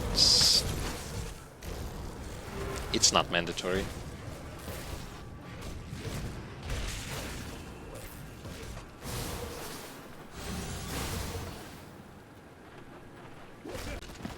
It's a nice set for an early boost, but do expect to, if you are not playing the type of gameplay where you are skipping a lot of locations, if you are going just from point A to point B and not paying attention to anything else, you're going to get like penalized heavily with XP penalty.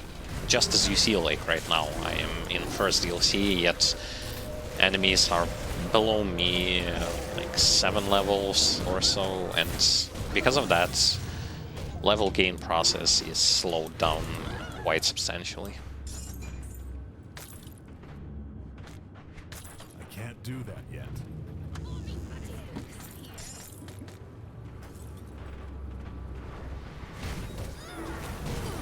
And it mostly turns into me right now item hunting while also passing through the locations.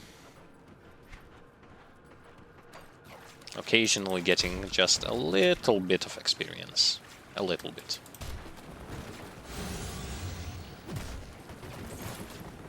That skill's not ready.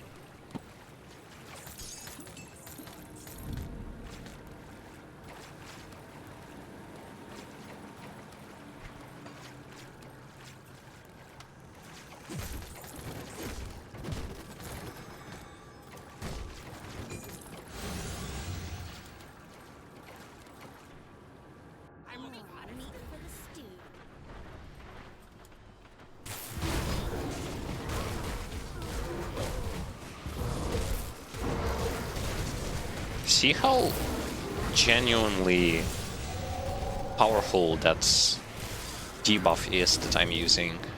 Curse of Frailty. You gotta pay attention to just how slow the enemies starts to move when you are throwing the stuff on them. And because we are a caster type of character who is also like caster slash summoner, and just in general when we are playing as Vitality Conjurer, we throw the stuff at our enemies and they are starting to move ridiculously slow, which helps us immensely because our gameplay revolves around kiting enemies by throwing damage over time spells, as well as by utilizing debuffs. And with Summoner, we, on top of that, are defending ourselves with pets.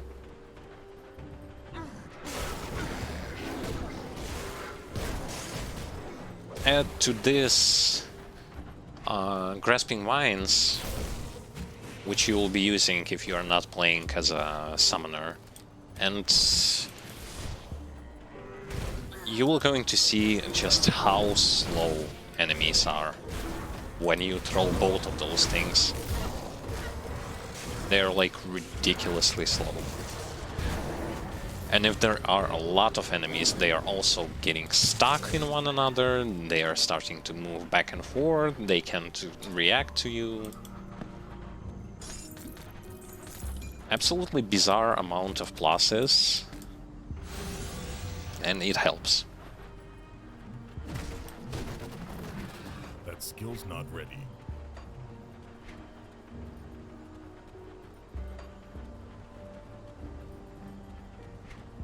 And don't get me started on the fact how easy it is to land those things, how easy it is to land if you are playing Conjurer with without pets.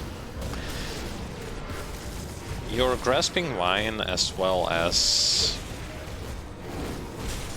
Curse of Frailty have such a huge range, and not only that, like they cover such a vast area. I don't know, it feels impossible to miss.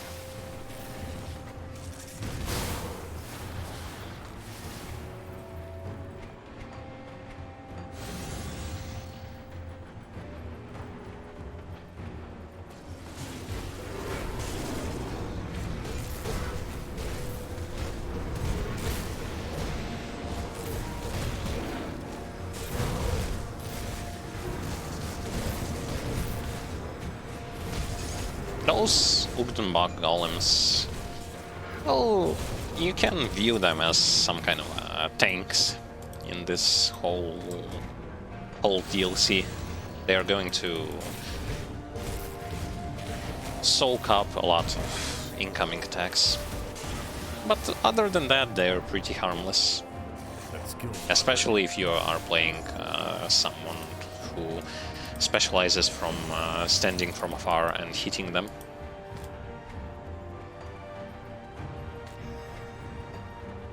Because it's hard for them to make an approach on you.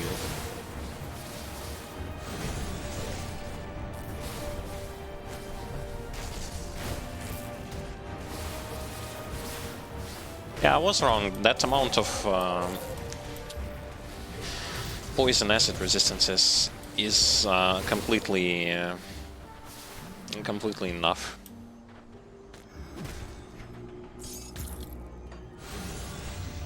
I haven't reached that devotion spot. It's over there. That skill's not ready.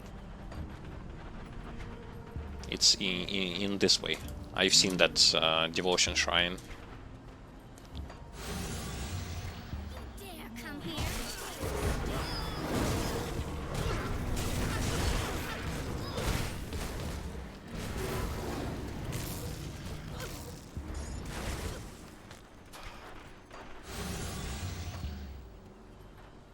Yeah, but most certainly my next character is going to be some form of a melee character.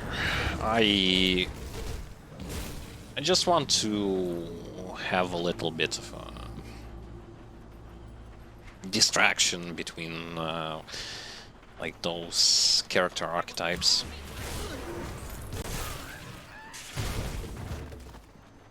Like, despite seeing how powerful range characters are in general, I want to play with different types, whether it is a melee character or a range character. I want to try all of them.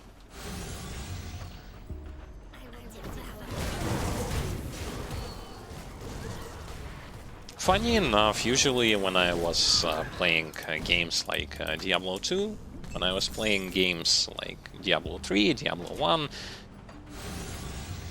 and other action RPG games like Sacred and all that kind of stuff, I genuinely like to play melee stuff.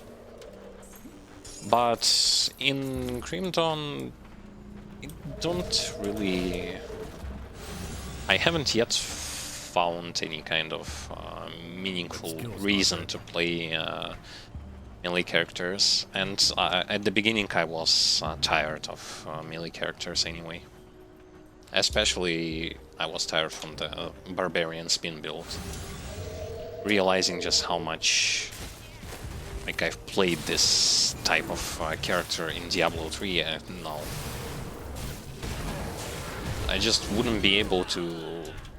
At that time, I was thinking that, nah, if I'm going to play again a spin build, I will going to fall asleep. This is why I am trying to play characters and builds that I never had chance to play in other action RPG games.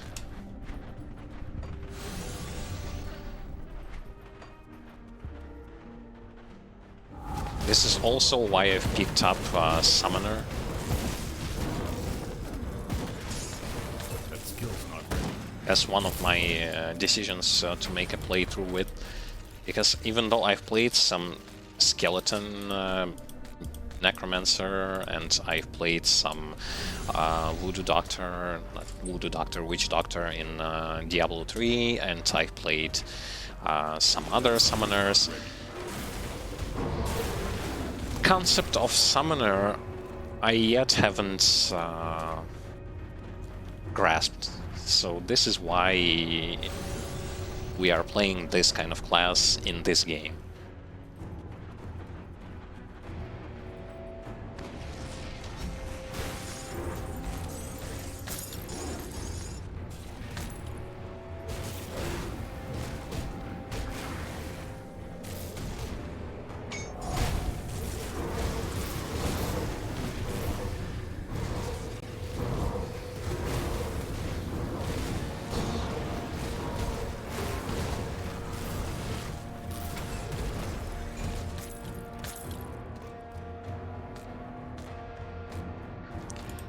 Alright, what do we have here? Some kind of pistol. Not for me. Skip. Okay. Typhus, I have finished unlocking him. Our next devotions are going to be, let me open the build template and I'm going to see how it's going to go. Next stuff is going to be Scholar's Light, Raven, and Hawk. So I guess it's the stuff that you can say are fillers. Mostly because when we are looking at Scholar's Light, genuinely, what can you see in this particular devotion, and why I'm calling this devotion as a filler or as a secondary type of devotion in this whole setup?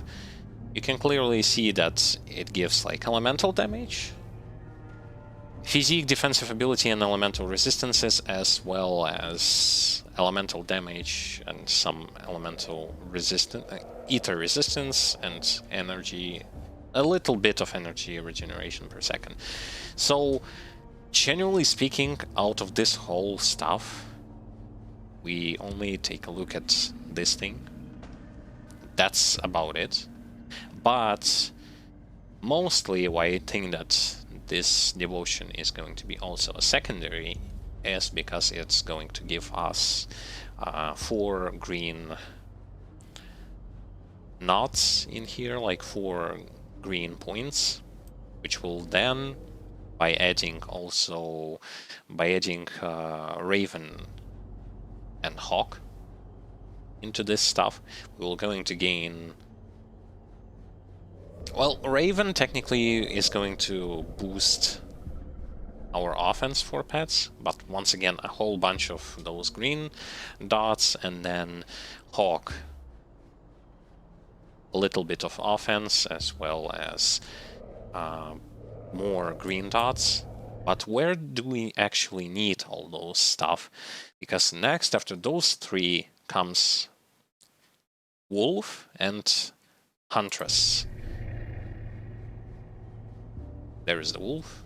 And for Wolf, you need 12 green ones. And I was absolutely right that for the most part, those 1, 2, 3 are being picked just to get ourselves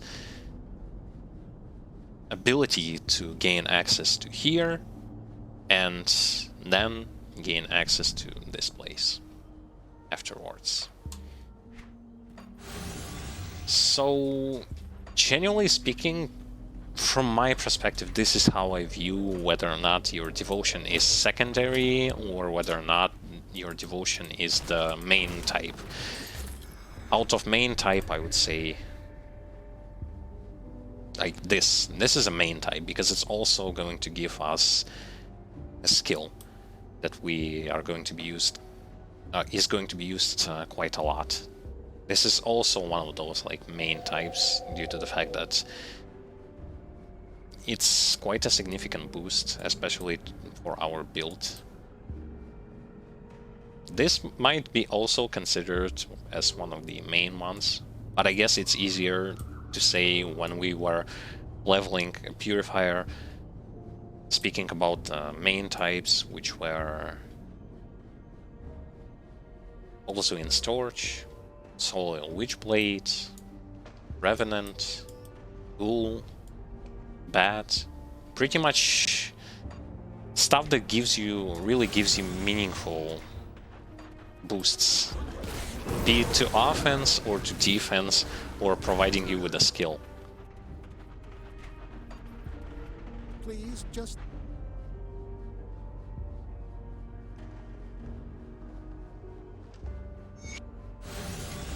That skill's not ready.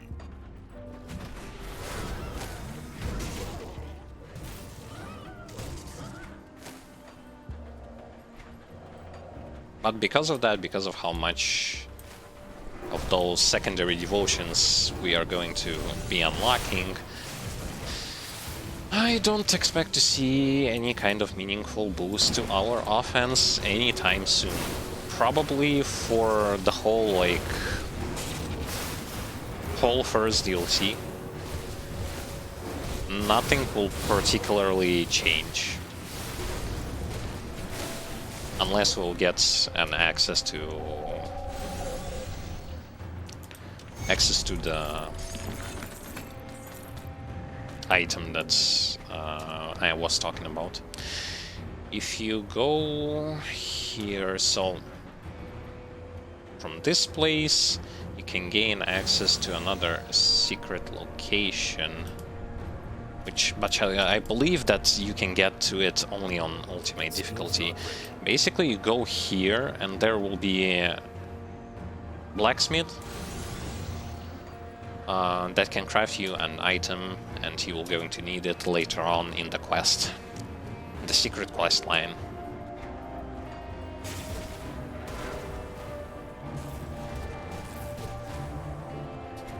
There are plenty of videos showcasing you those secret quest lines.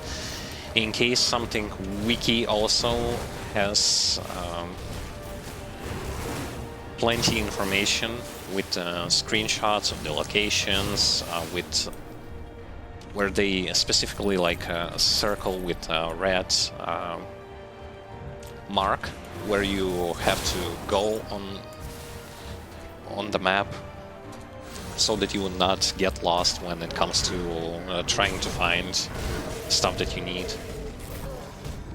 So for the most part, That skill's not ready. it's all there. You just have to like either try to find it yourself or utilize those resources that are going to help you with this.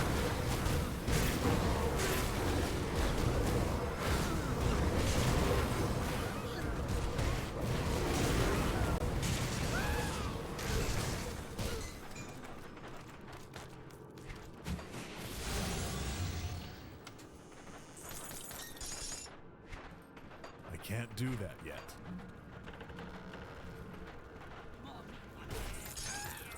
I can't carry anymore. For the most part, I really will say that this class, like this particular summoner class is like very simple. Very, very, very simple. There is barely enough, like, barely any kind of confusing points when it comes to what type of gameplay should you utilize and how you should utilize it.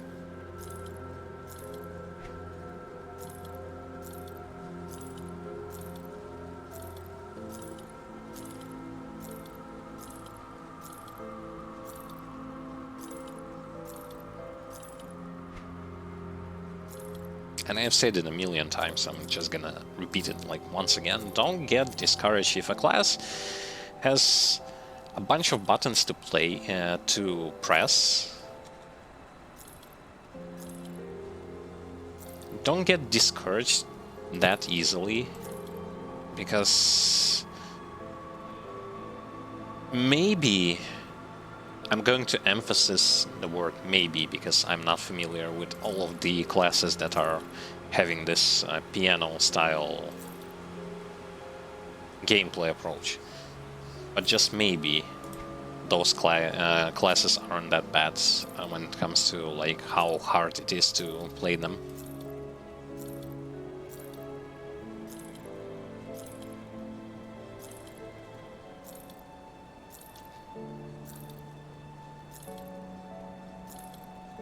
Because with enough dedication and with enough practice, you can master even the hardest class.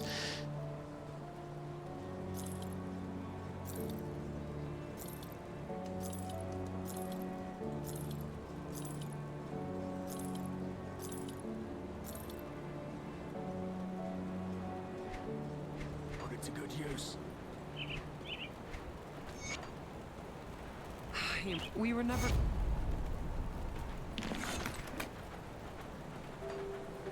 Got some stashed.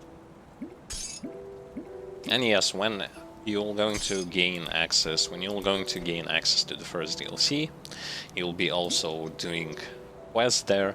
For some of the quests, as a reward, you will going to get your reset to devotion points, reset to attribute points, reset. There is somewhere around here, like, I don't know, like, generally speaking, I also don't quite understand why you would want to have a battle that is going to reset devotion points, because you can reset devotion points at the same place you can reset your skill set. It's just that the battle is going to do this stuff for free. But the price in general is not that high, anyway. options are there for you to decide with what you're going to go with. It just depends on the fact that you have to get to this place. And then you're going to be able to get those things. This is why when I was saying that it's hard to mess up a build in this game, and even if you mess up, I mean, like, it's not... No, I'm going to put it differently. It's hard to completely mess up a build and be forced to pick up another character. Because for the most part, you have infinite amount of options for you to be able to reset your points, your skills, your devotions. The only thing you cannot reset are the classes that you are going to pick up. That's just about it. Everything else is respecable, resettable, and I can't do that. for quite a low price at the same time.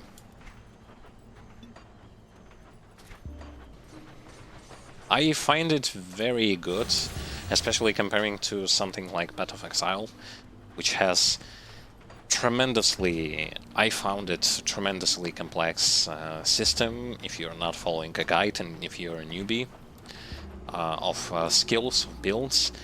Plus on top of that, your respec options are limited and they're tied directly to...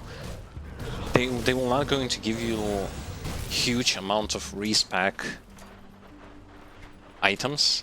This is one thing. Those items are limited, that's another thing. And those items are given to you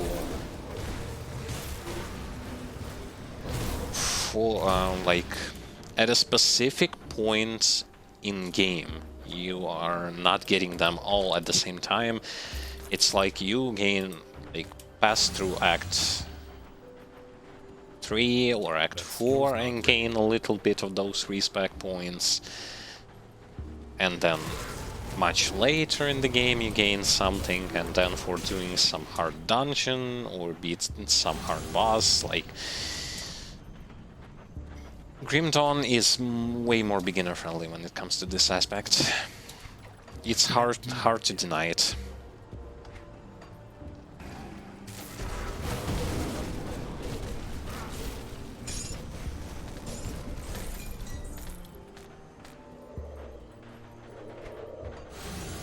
The only thing you have to be aware of is so that you, when picking up a class that you are going to play,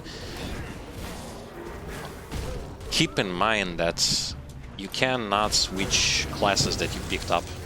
If you picked up, like I did, Shaman and Occultist, and I want to do, for example, I would then want to do like a Necromancer and Occultist, I would have to create a new character. There is no way for me to change classes that I've picked.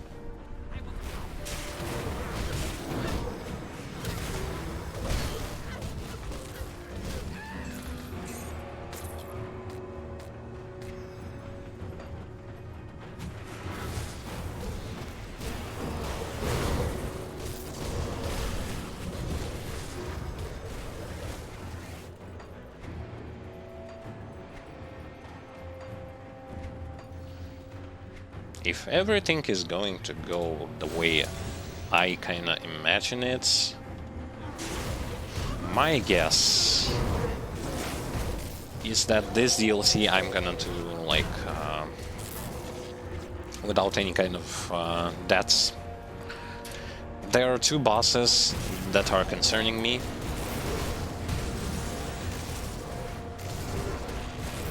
One that's once again like optional. I can't do that yet. He looks exactly like final boss of the first, like, main campaign that we've just killed previously on this stream. And the other one is in another Skeleton Key dungeon. Final boss of the Skeleton Key dungeon. And that's about it. Because the rest is pretty easy to deal with. Now, of course, I will be paying extra attention to not put myself into reckless situations, but we'll see.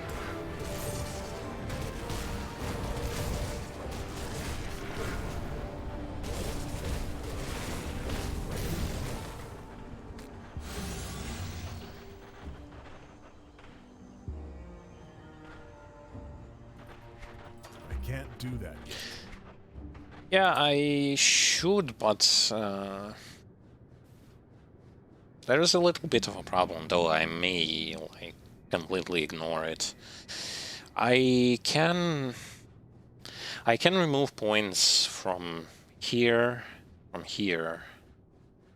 little bit from here. Here's the thing, author of the build suggests that those stuff should be overcapped. However, I too want to get this skill. I really want it because it's not a bad skill. In no way it's a bad skill. Like, really good skill.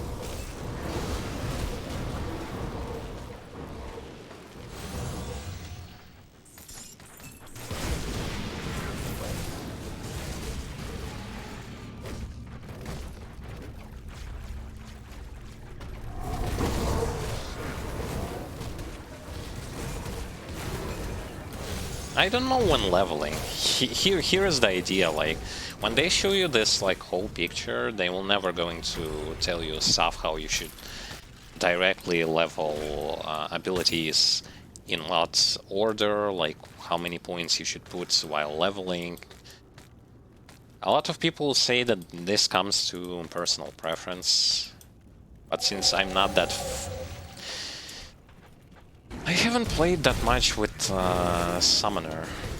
This is why I don't really understand clearly the concept of, do I really need to overcap when leveling? I really don't think that I do.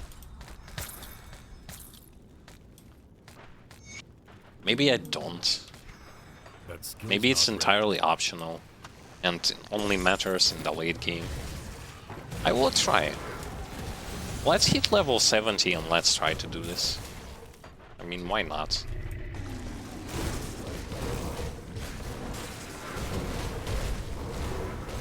If anything, as I said, I want to experiment.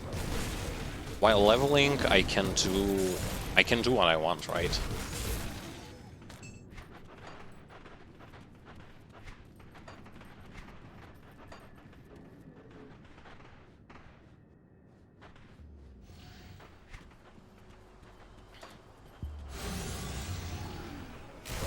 Let's just get level 70 and try it out.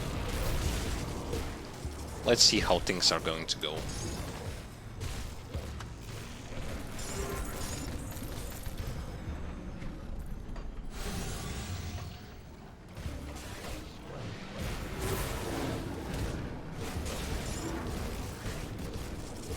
Because currently, as things go, they go just as smoothly as they were before.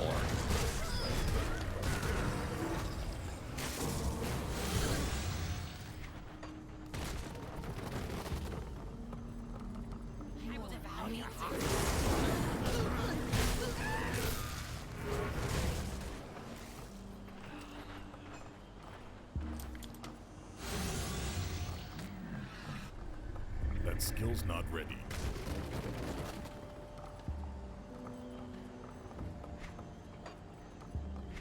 Okay then. Then we are going to get... Oh, how many points?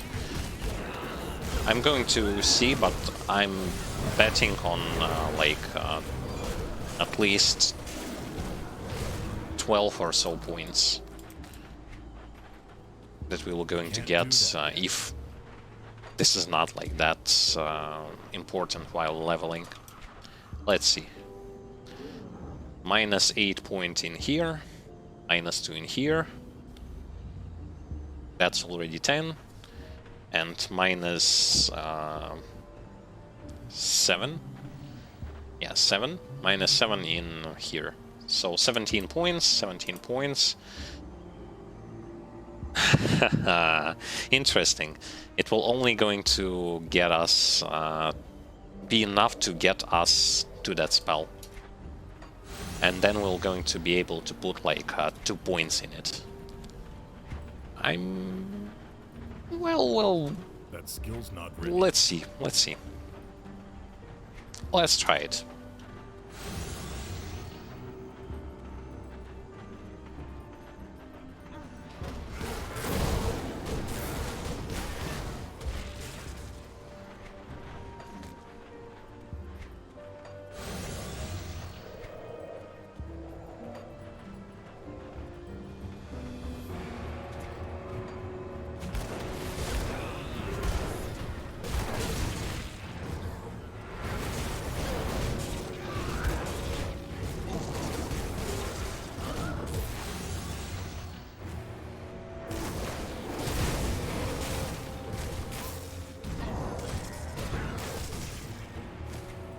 That skill's not ready.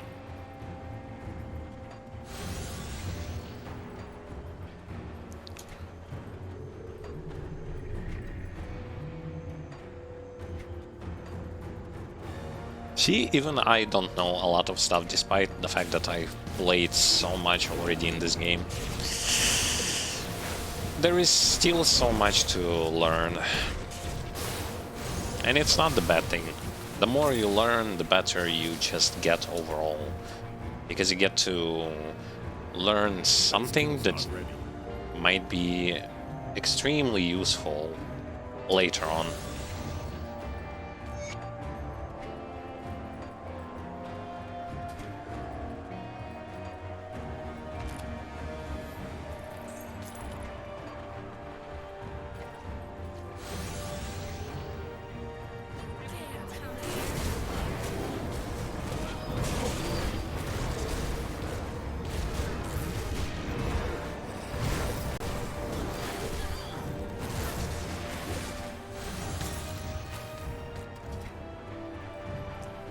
But I clearly do not know whether or not Do that yet. item that I need will going to drop on this difficulty. I don't. But then again, I haven't fought that many of those spirits that can drop it.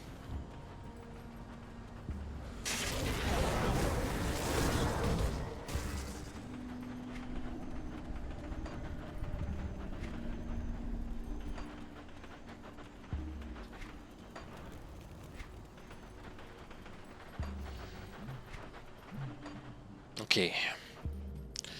We reached one of our main hub areas for this DLC.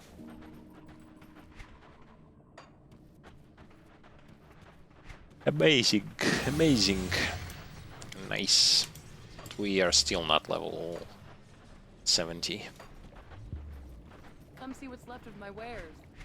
Let's sell stuff. While we are here, why not?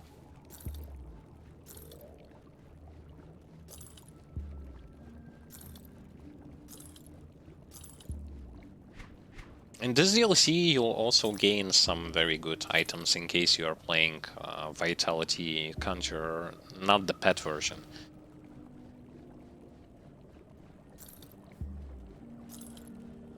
The one with Grasping Vines and other stuff.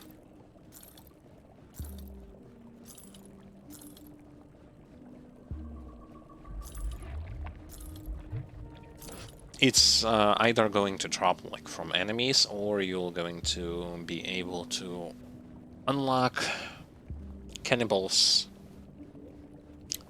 faction. Their faction trader has some really good stuff that they can sell. Stuff that is going to also give plus to skills that you'll be using.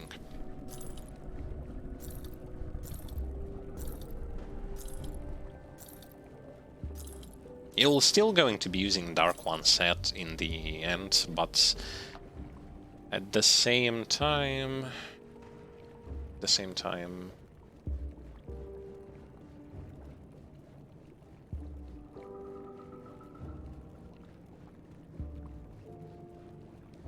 it's a good alternative before you will going to be, because Dark One set,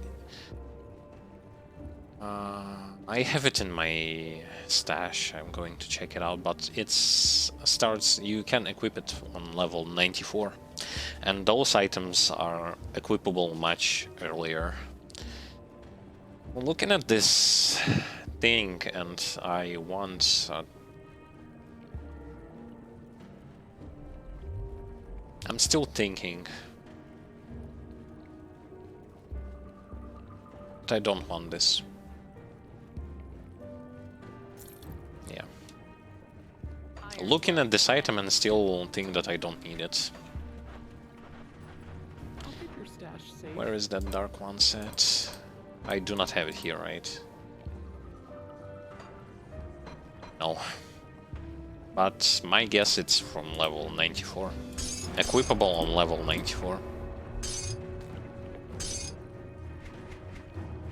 I'll keep an eye on them. Welcome. I thank you. If you seek a old room, what you I care. By the way, if you will be searching for an NPC that is going to be able to respec your stat points, not stat points, but skills and devotions, after you beat the main campaign and after you watched cutscene for the in the end of the main campaign and started first DLC, your NPC is going to be that NPC that you will need is going to be here in Coven's refuge, so that you would not be searching for this kind of NPC in here in Devil's Crossing, because after you start first DLC, it's gone from this NPC is gone from Devil's Crossing.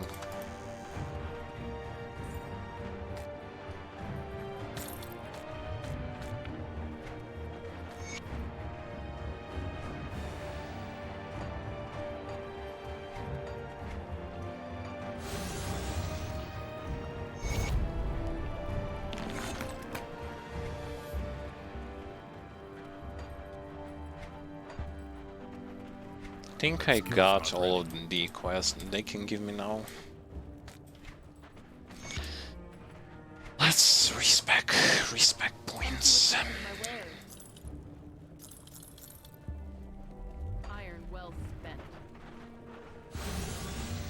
Safe storage, no questions asked. I'll hold on to that for you. That skill's not ready. So what, we are taking points from what? Let me see.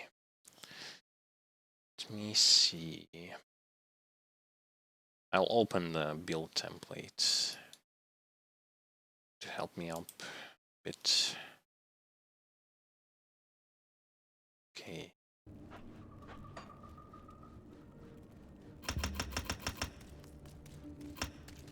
Something like this, and this.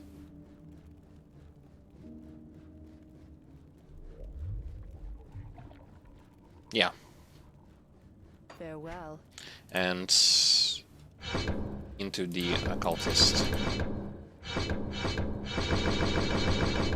Okay, and when we are going to get our next level, we will be able to unlock it and get bonus from it.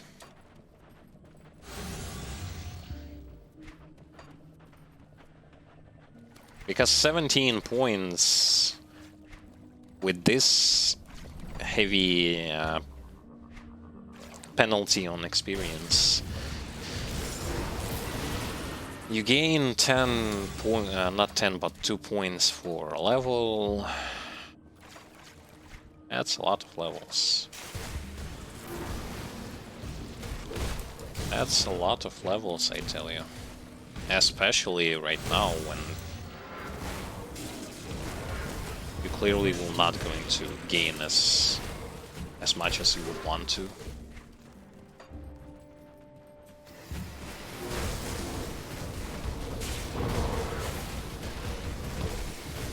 So my general plan for now is going to clear that skeleton key dungeon, as well as gain access to the next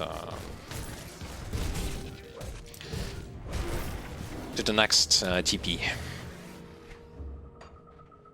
Time-wise, I think we should be neck and neck with the time. By doing so, we should manage.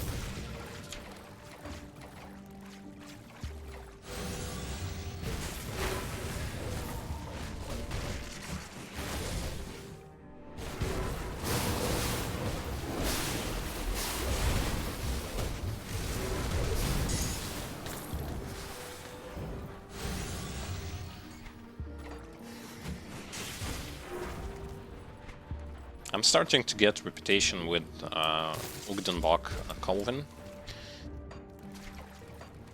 which is nice.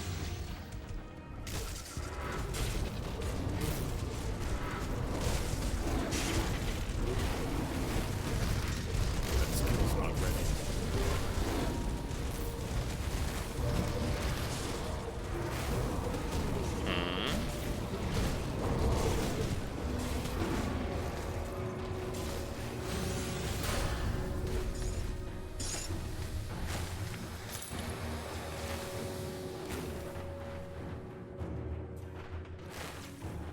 I can only pick up one. Yeah, I will need it later on, I guess. Okay, 1 point in here. And I believe... yeah, he then puts 1 point into Drake's Evil Eye and 1 into Focus Gaze. I can't do that yet. Alright, so 1 in here. I guess I'll put 1 more point into here. I need to get that total speed. I need to make sure that they will going to attack as fast as they can. That skill's not ready.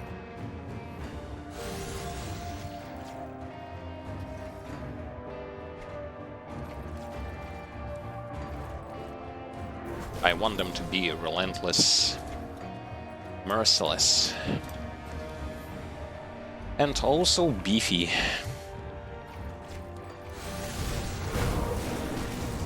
Those raids I was talking about. So idea is to get item that I need from those raids.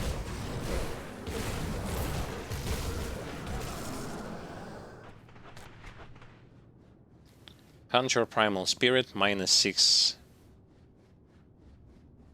Yay.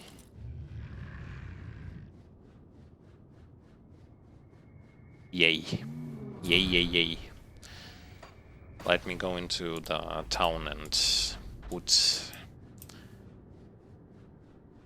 a component in it. Need something broken down? Component, and I also need... Be safe out there. I also need to put an augment. Come see what's left of my wares. See you around. Not here.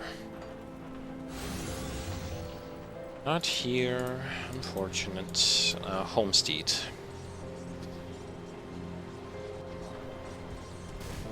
I can't do that yet.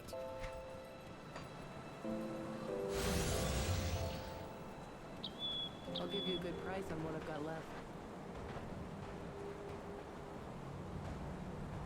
Offensive attack speed. Let's give it this stuff. So, generally, why is this item good, you might be thinking? Well, you can get better stuff when it comes to stats, because stats on here, like, I'm talking about chaos damage, cunning, spirit, health. But what's important here? 30% attack speed to our primal spirit, as well as -6 skill recharge, 6 seconds skill recharge, as well as +2 to that primal spirit, as well as cooldown reduction. Idea is to minimize the amount of time that we are running without this pet. Currently, we are having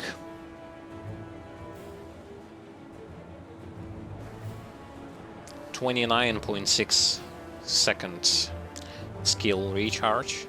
It lives for 20 seconds. However, I think it does not. Let's take it out. Yes. No, no. Yes or no? Idea is to live so that the primal spirits. I want to check. I want to check. So it lives for 20. It should live for 20 seconds. It's gone. 1, 2, 3, 4, 5, 6, 7. It's still long. God damn it. It's still long, but I already am managing to shorten the cooldown on this ability. It should be shortened to, like, when we get good items, it should be shortened to something around... it should be shortened to somewhere around 4 seconds. You will be running without this pet for 4 seconds, and then you will be able to recast it again. And this is what makes this whole setup, this whole character archetype so good. And this item is really that good.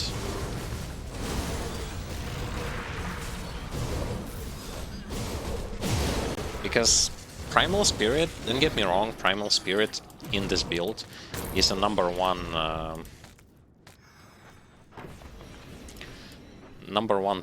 pet when it comes to what does offense here. It's not after Primal Spirit comes Briar Thorn. So you absolutely have to make sure that your main offensive pets are as useful as they can be.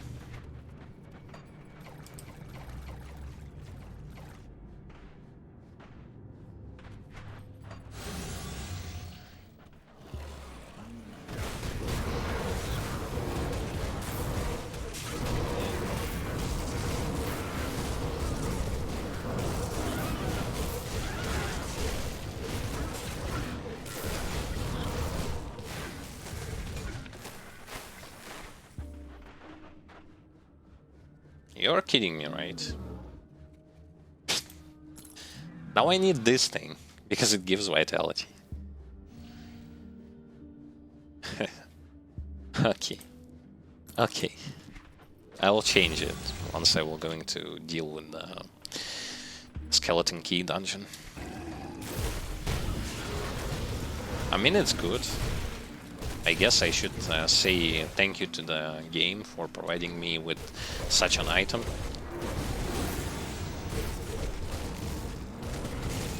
See how fast they are just...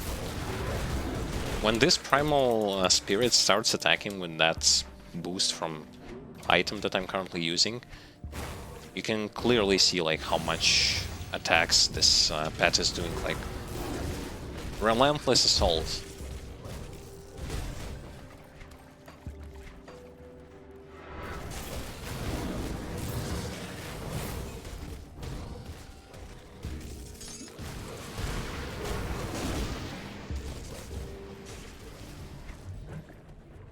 For leveling purposes, it's going to be insanely good.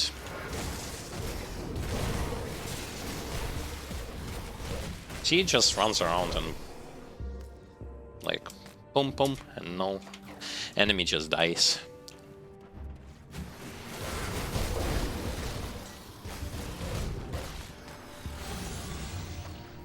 The idea will be simple.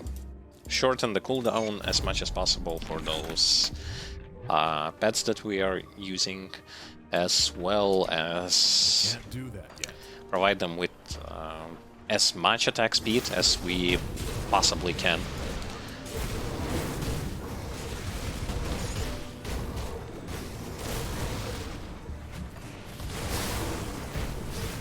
Reason for attack speed is another like super simple one.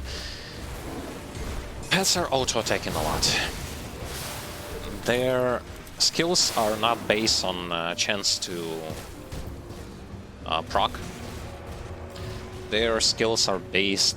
My idea. Either they are restricted by time, because pets are not spamming skills. Here's the thing. It's either... they're hidden behind some form of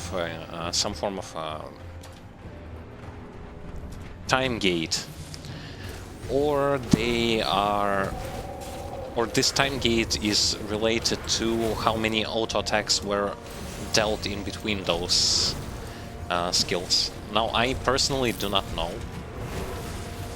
I would have wanted to know, because that's important for understanding mechanics, but I'm going to probably ask it when I will have time and possibility to do so. Ask more experienced players what is the restriction, like, because they clearly are not being able to like spam those skills.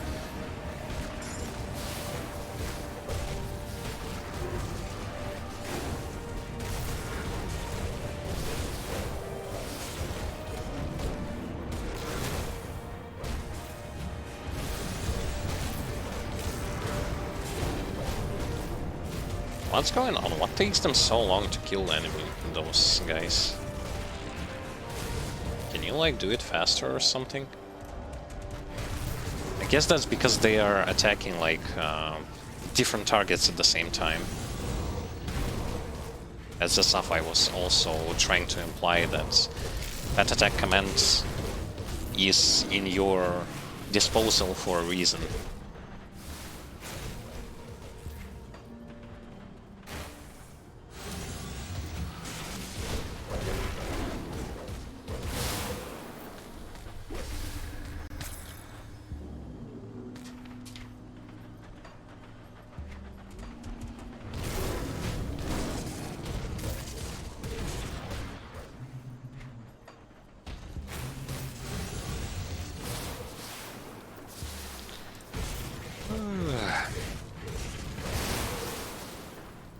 Two bosses in here are troubling me.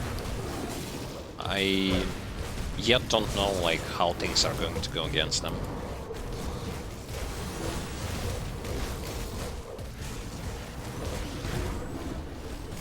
Those bosses are Ether Snake and last boss, whose name I forgot. Of course I forgot the name of this boss.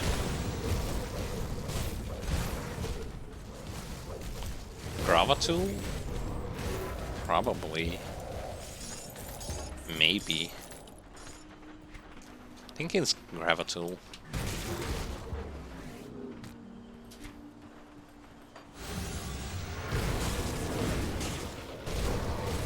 Ether Snake concerns me because of the fact that for type of boss that should work against melee characters, this boss works extremely well against range characters.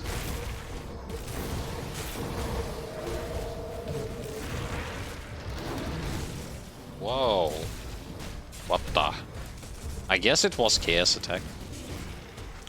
Because I have really bad resistances to Chaos.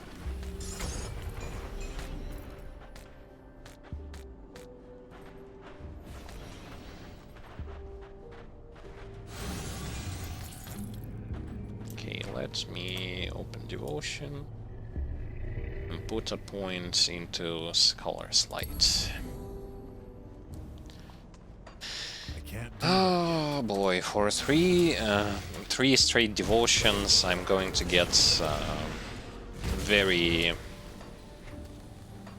questionable bonuses. And very low ones at the same time.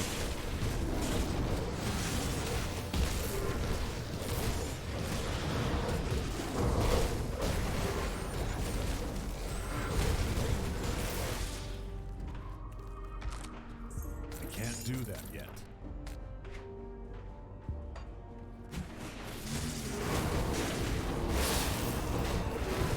Summoners really start to shine when it comes to late game.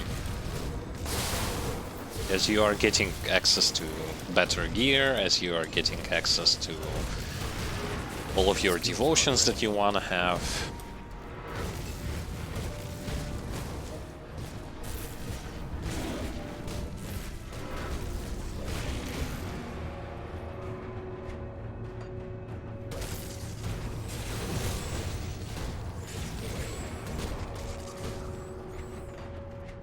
That skill's not ready. It feels like there is a dip in our firepower.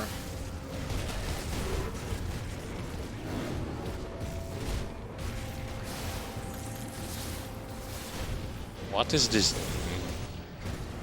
like, problem? That skill's not ready. I mean, what stuff made it to appear? I don't know. Is it because we got rid of the overcap points?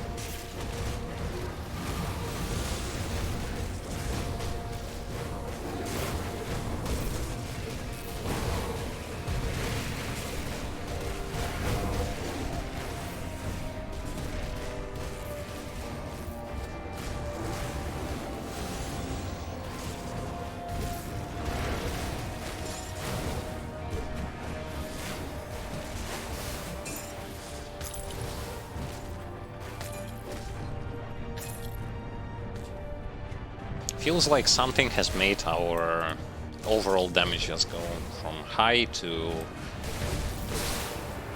low, despite receiving fairly decent boost in attack speed.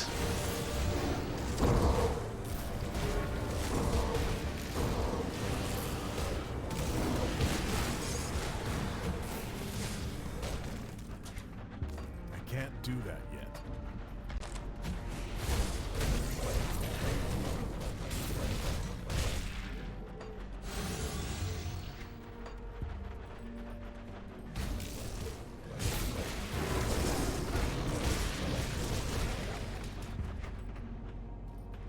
That skill's not ready. Okay.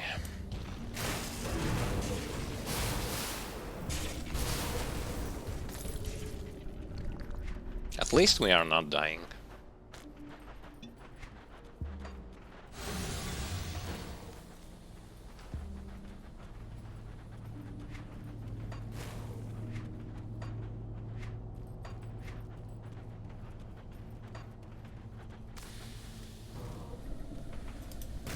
Okay. Guardian of the Skeleton Key dungeon.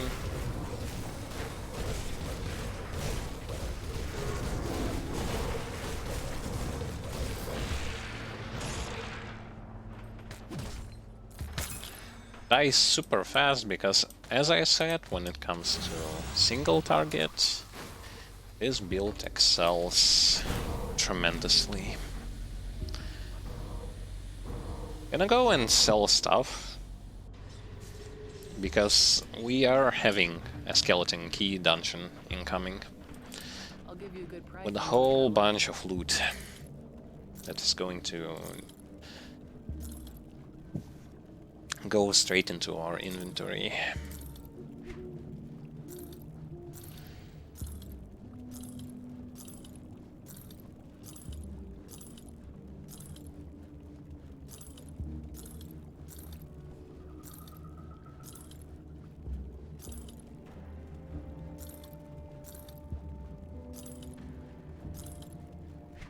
Okay, done. What is this? Where is this crap? Oh boy. It's that case when a blue item is complete doo-doo compared to green item. And just from the perspective of blue item, this is atrocious.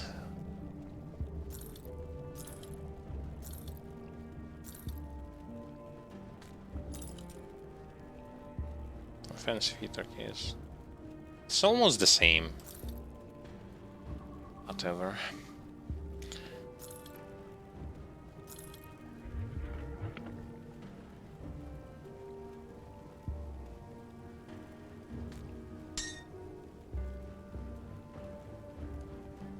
I'd like to call this item Blood of Dreek for very lazy people who do not like to press this spell like on cooldown. It already has a 30-second skill duration. This thing will gonna make it a minute duration. I don't know, I haven't really seen people using that item. Put it to good use. See anything you like? I wanna go and I Need stash. want to change this item.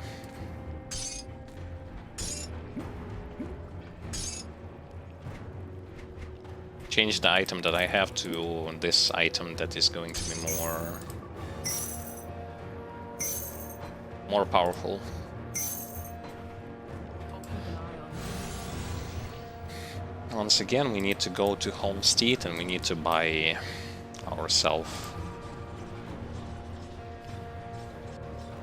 an augment.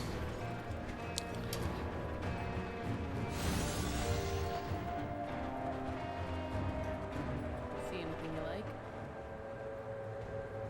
Iron well spent.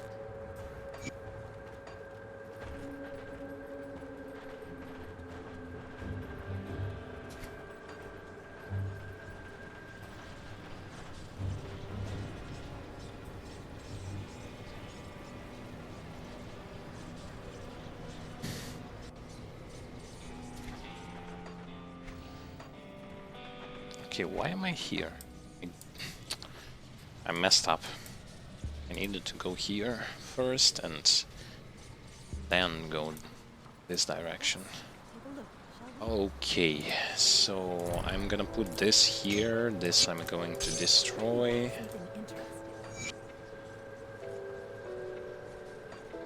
It's already much better now, isn't it?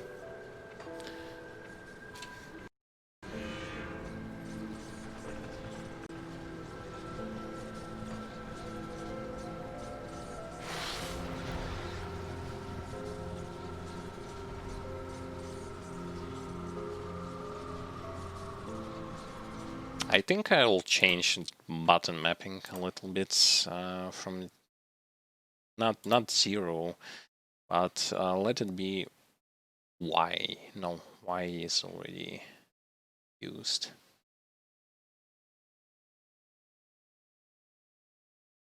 Q button is not used. Yes. Actually, no.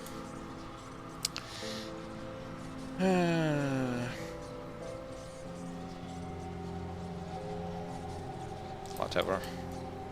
I'm gonna figure it out later. Okay, so we got a new pet, which is amazing. We got a good bonus from Dirge of Arkovia.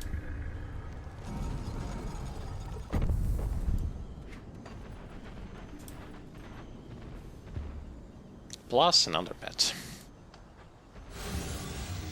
How things are gonna go, we will going to see with our own 2 eyes.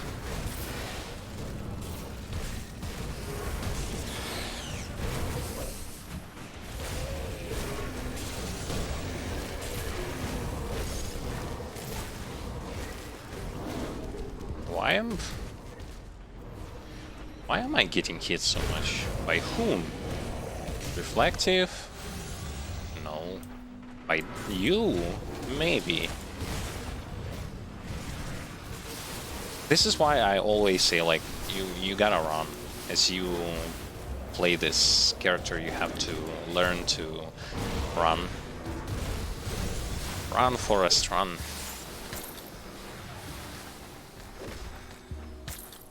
Because when you are standing, you're practically inviting enemies to annihilate you.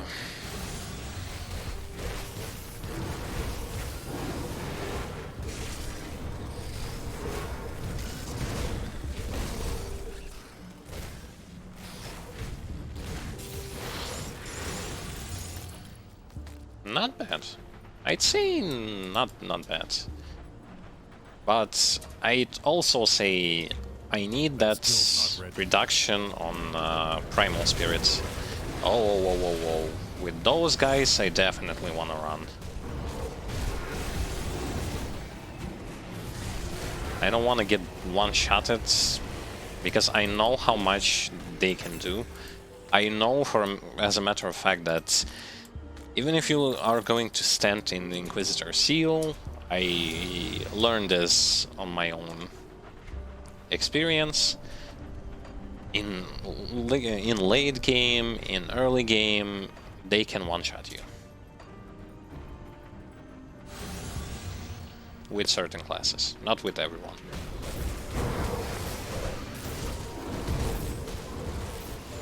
Okay, I'm gonna try to utilize pet attack commands so that my pets will going to work out on elites first.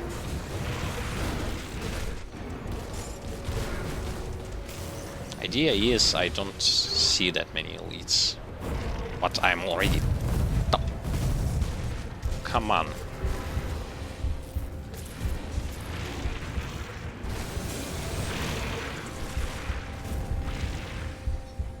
I'm dead.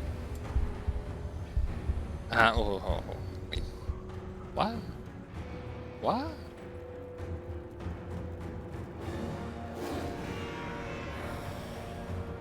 I really just died.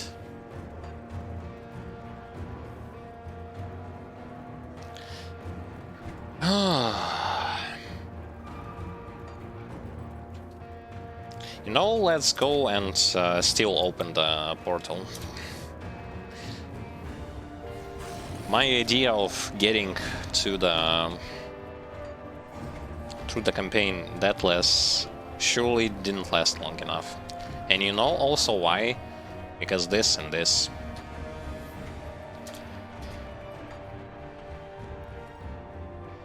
Yep.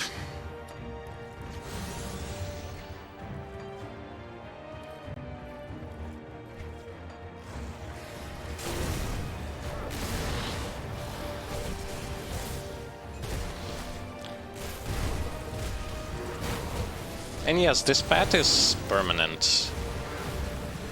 It's one of those pets that you get from an item that is going to be like permanently with you I can't do that yet. until it dies, of course.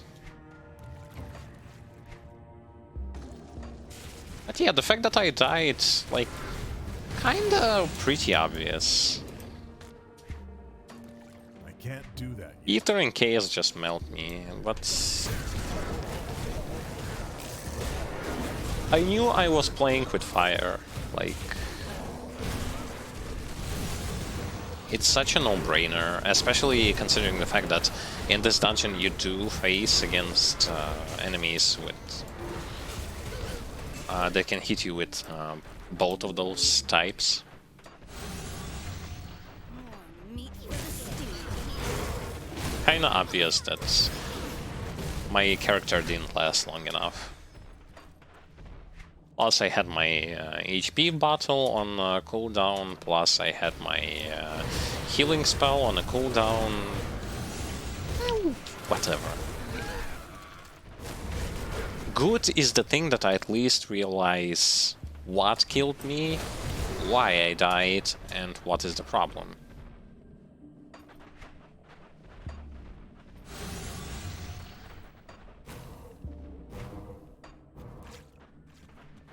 Worse is when you either do not understand from what you died from, or in much later on in the game, dying from randomness. Those kinds of deaths in the campaign, I am tolerating them quite like normally. Stuff can happen. Skill's not ready.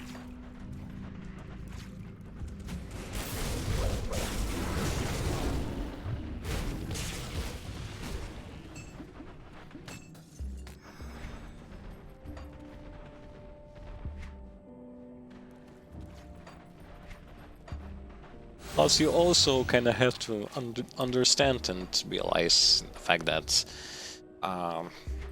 Summoner in general is not the tankiest class. When he gets hit a lot. This is why you have to have resistances and high armor and other defensive options. Though, as a matter of fact, you're not going to, skill-wise, you're not going to have any other safety tools to help you out. You don't have damage absorption with this class. The rest is up to devotion and gear, I suppose. Because I literally cannot see anything that will going to make there is no magical comeback. That skill's not ready. No magical immortal to all kinds of damage, except the Ether Crystal, but come on. Not utilizing those kinds of things right now. I better save them for much later in the game than spend them right now.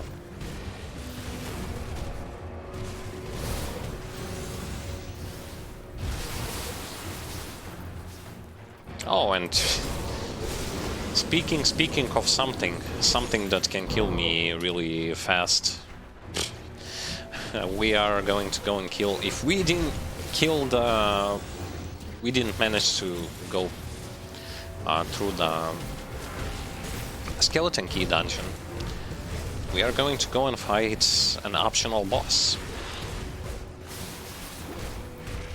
An optional boss that is fairly challenging when it comes to this difficulty of the game.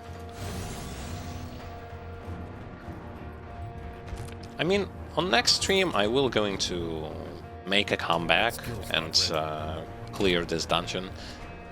Because if I would have done it now, it would be like I have to log out to the main menu. get back into the game, and enemies are going to respawn, and no, like, nah.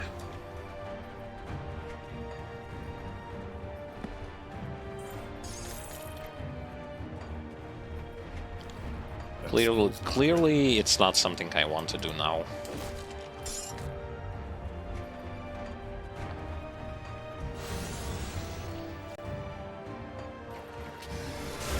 It's much better to make progress in other departments, such as killing this optional boss, such as unlocking Not ready. next Reef Gate, than anything else.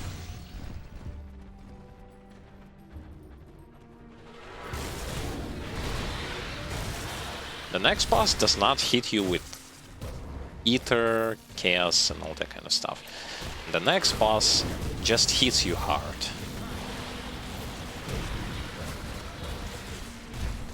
Several of his abilities are just plain That skill's not ready. painful. Okay, I'm gonna put a portal here, right? In case I'm going to die. It's going to be funny if I'm not going to die on this boss. Can I, like, unlock this? Thank you.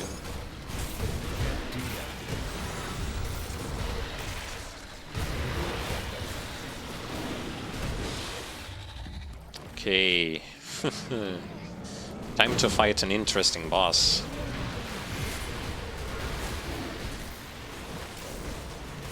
God damn, it hurts. Hurts badly.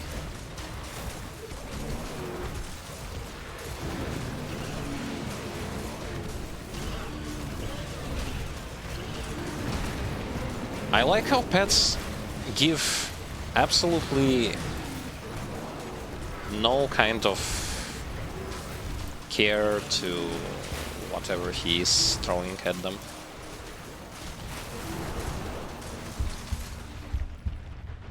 I almost died. Because aggro system in this game is a bit wonky, I'm not going to deny this. Here, here's the stuff that I yet have to confirm, but already I have thoughts on it. If your pets are attacking a target, as it was with this boss, and then you kind of move a little bit away so that your pets stop attacking that target, it completely resets aggro and boss starts to go after you. Now, I yet have to confirm whether or not this is true, but maybe it is. It's a very odd thing, I'm not gonna lie. Because it clearly makes it so that your pets must always attack.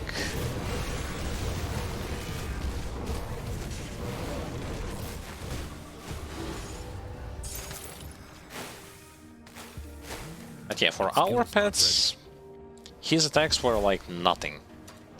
For me, they were. Like, you saw my HP dropping. This is why I also tend to say that this boss, comparing to main boss of the original campaign, the final one, like, he is way stronger. And main boss of the original campaign is much, much weaker. That skill's not ready. You're also going to see this kind of stuff when we will get to such bosses like Gale Across the Mountain, as well as also is there. Another boss that looks the same, Guardian of the Bridge. He looks exactly the same like Gale Across, but from the perspective of how threatening he is, Galacross is nowhere near him. But for some reason, I don't know, like, in build showcases I've seen this many times. They keep showing, when it comes to the performance, they are showing this fight against Galacross the Mountain and not Gatekeeper. So I wonder why. At first it was like, whoa, he has a huge stun chance. As I was playing with my Purifier, I was like, where's his stun? Even on ultimate difficulty, he doesn't stun at all. As if he doesn't even have it. I don't know. It's one of those mystery. You are my mystery.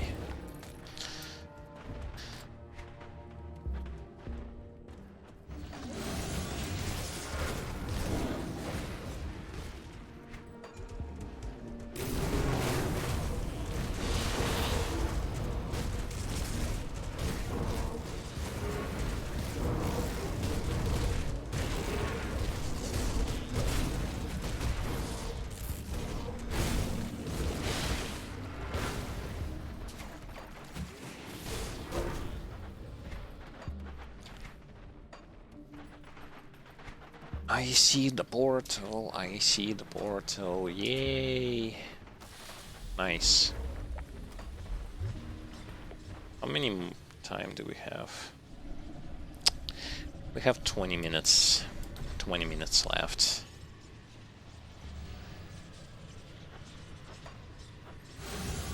I think we just continue on with exploration.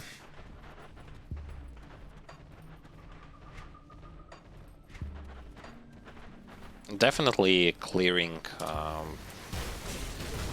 full clear of the Skeleton Key dungeon is going to take more than 20 minutes. And I don't want to get like too much overtime.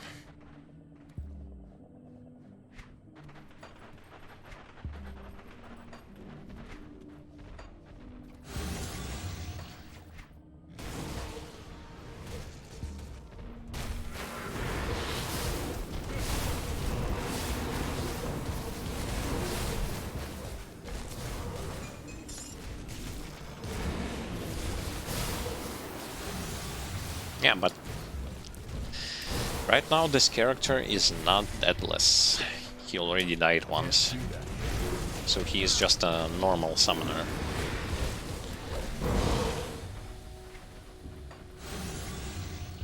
Well, deathless or not.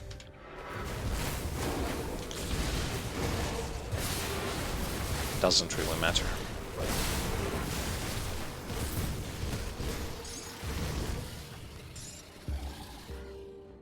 This just means that next time I'm going to be way more careful.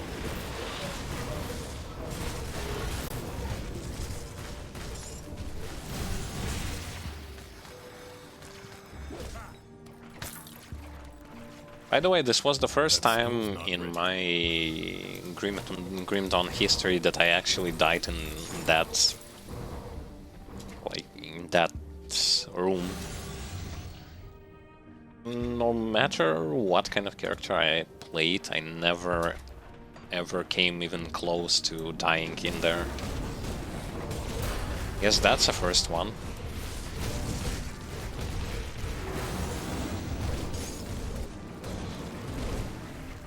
Because generally speaking, I made a huge mistake with also trying to stick to the left. On the next stream, I'm going to show you that in this room you can run like all over this room. I don't know. You don't have to stick to just one position.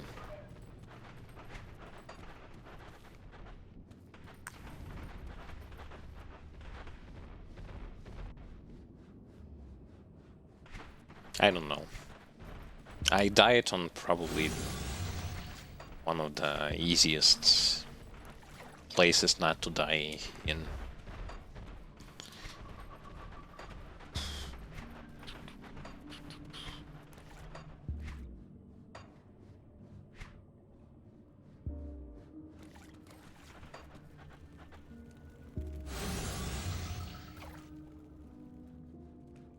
Literally shows you how important resistances are.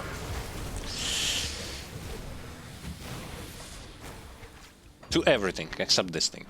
This thing becomes important on ultimate difficulty. Stun resist.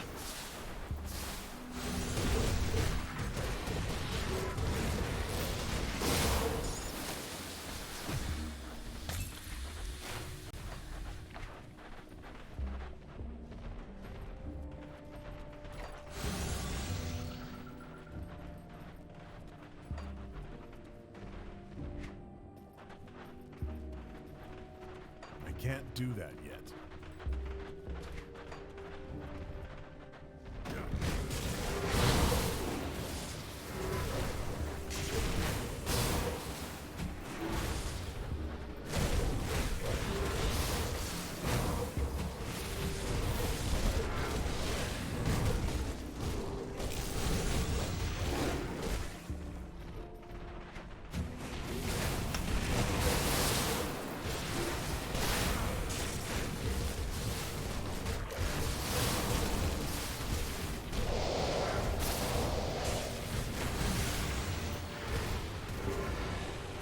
Unfortunately, with range enemies, there is no magical wand that is going to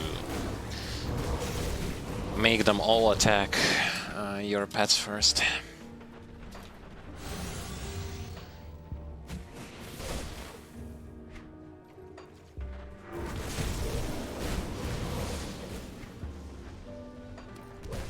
I mean, there is an option, which is send your pets first in there and run behind them. Not going to use that option though.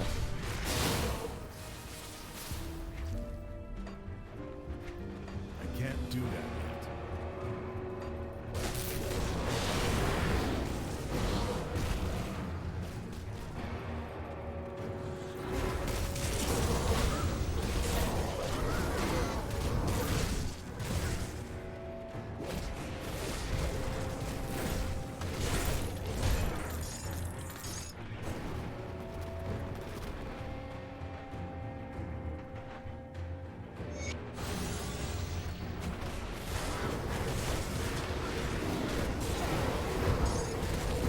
Oh boy, a bunch of enemies. They all come into the slaughter.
do that yet.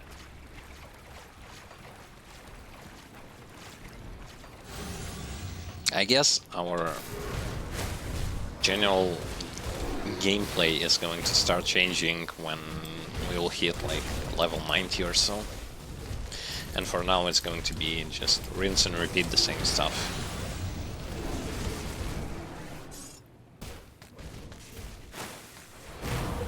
That skill's not ready.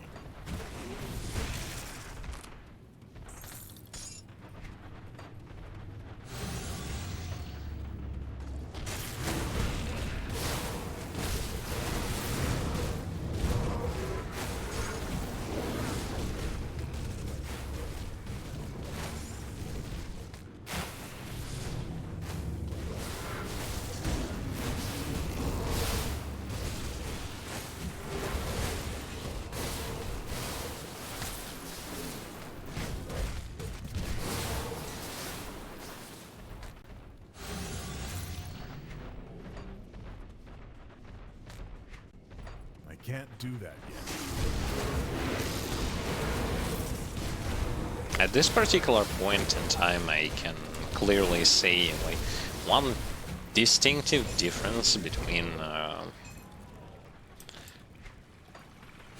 this conjurer and necromancer with occultist is going to be, of course, the fact that necromancer is going to be faster when it comes to clear speed right now, and he's definitely going to have more area of effects, more meaningful, I should say. I also have area of effect spells. You have to understand what is meaningful AoE and AoE that is just there to support you.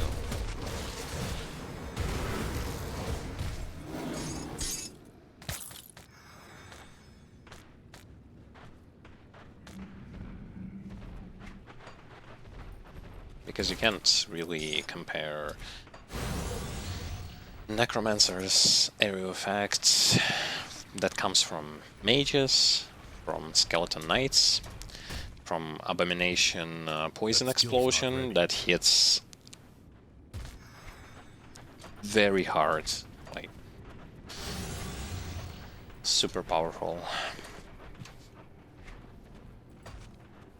Mine is more about like I'm tanky and I have a little bit of AoE.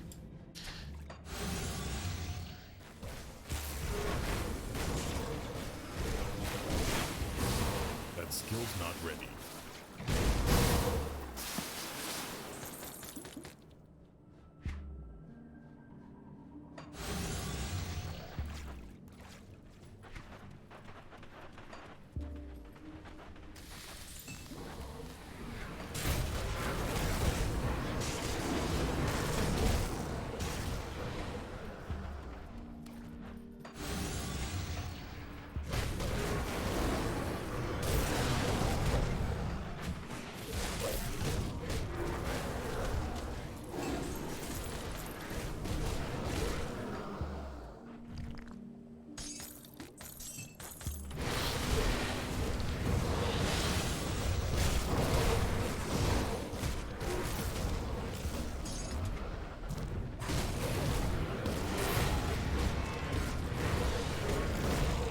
Yeah, elite enemy just had to be in there when my cat is on cooldown.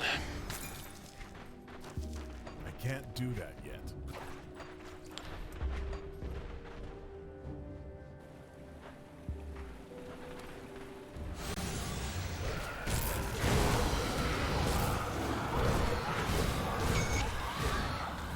Another place for you to get this item, this one, you can come here, and in here you're going to see the NPC, the ghost, Vendigo ghost. You can farm this item from him as well. Has a fairly high chance to drop it.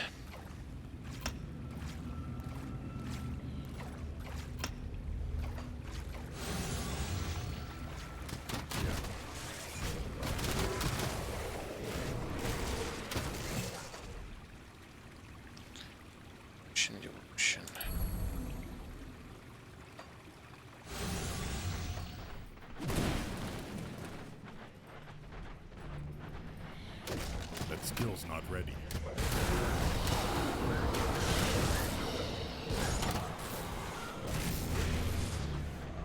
There is that quest NPC. I'm not going to kill him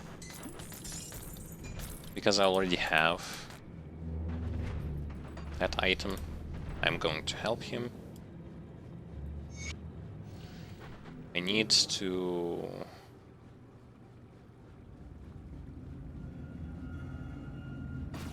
bring here Wendigo spirits.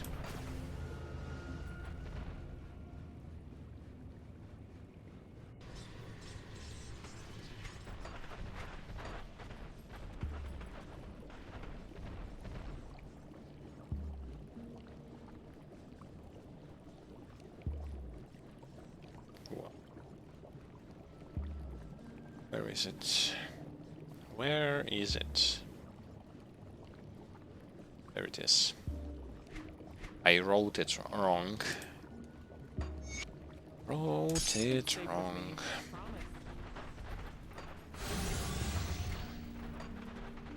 Let's also give back the quest that we've started with those future sisters.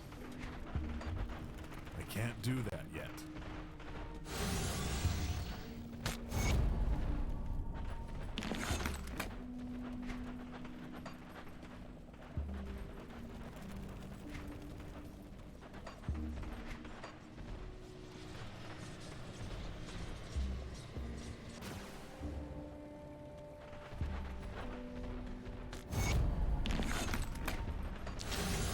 Still kinda disappointed that I died.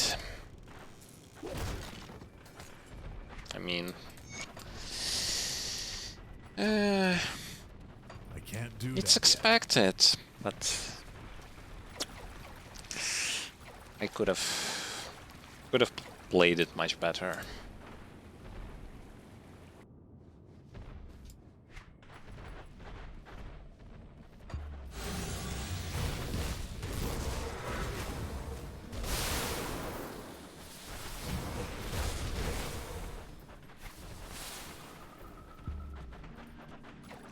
I can't do that yet.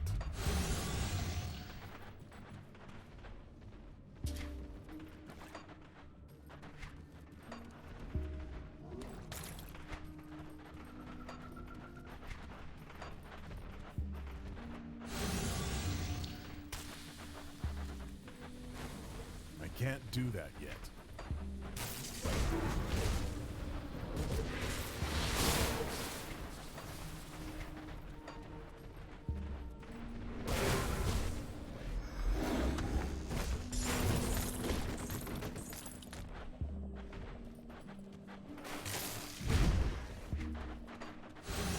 Okay, nothing here. So we're gonna go to a portal, and on that note, we are going to finish with our today's stream session.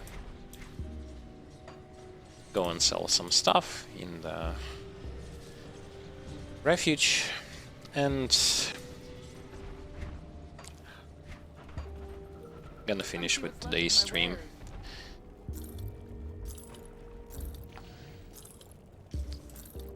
So overall, what we managed to do today, as I said, we have managed to beat Port Valbury, we have beaten the final boss of the original campaign, main campaign, and we've started to make our progress in the first DLC, which is very interesting.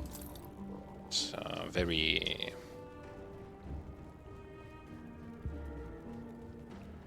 I can say, like, difficult, despite the fact that I've died. I know that I've died because of my own mistake, and I will not going to deny it. It would be stupid of me, because, like, those 1, 2, and 3, like 1, 2, and 3, those are the things that you kinda have to, like, Even on the first difficulty, you have to work on those resistances. It's not hard to get them. Except this. This can go do its thing until ultimate difficulty. For the most part.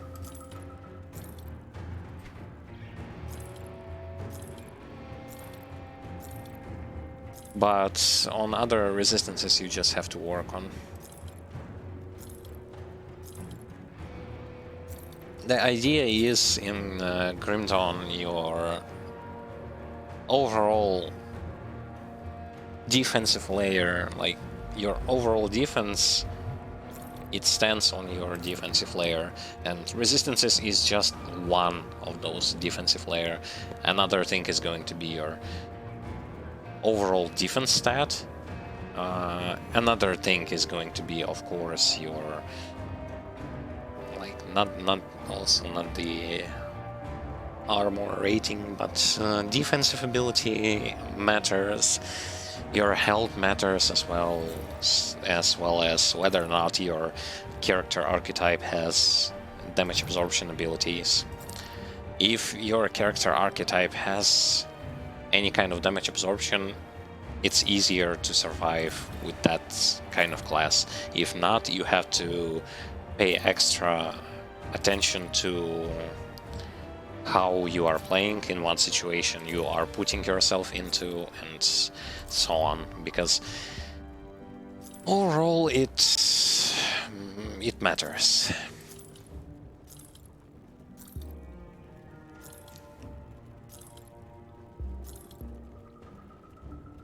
Okay, am I done with selling stuff? I think I am.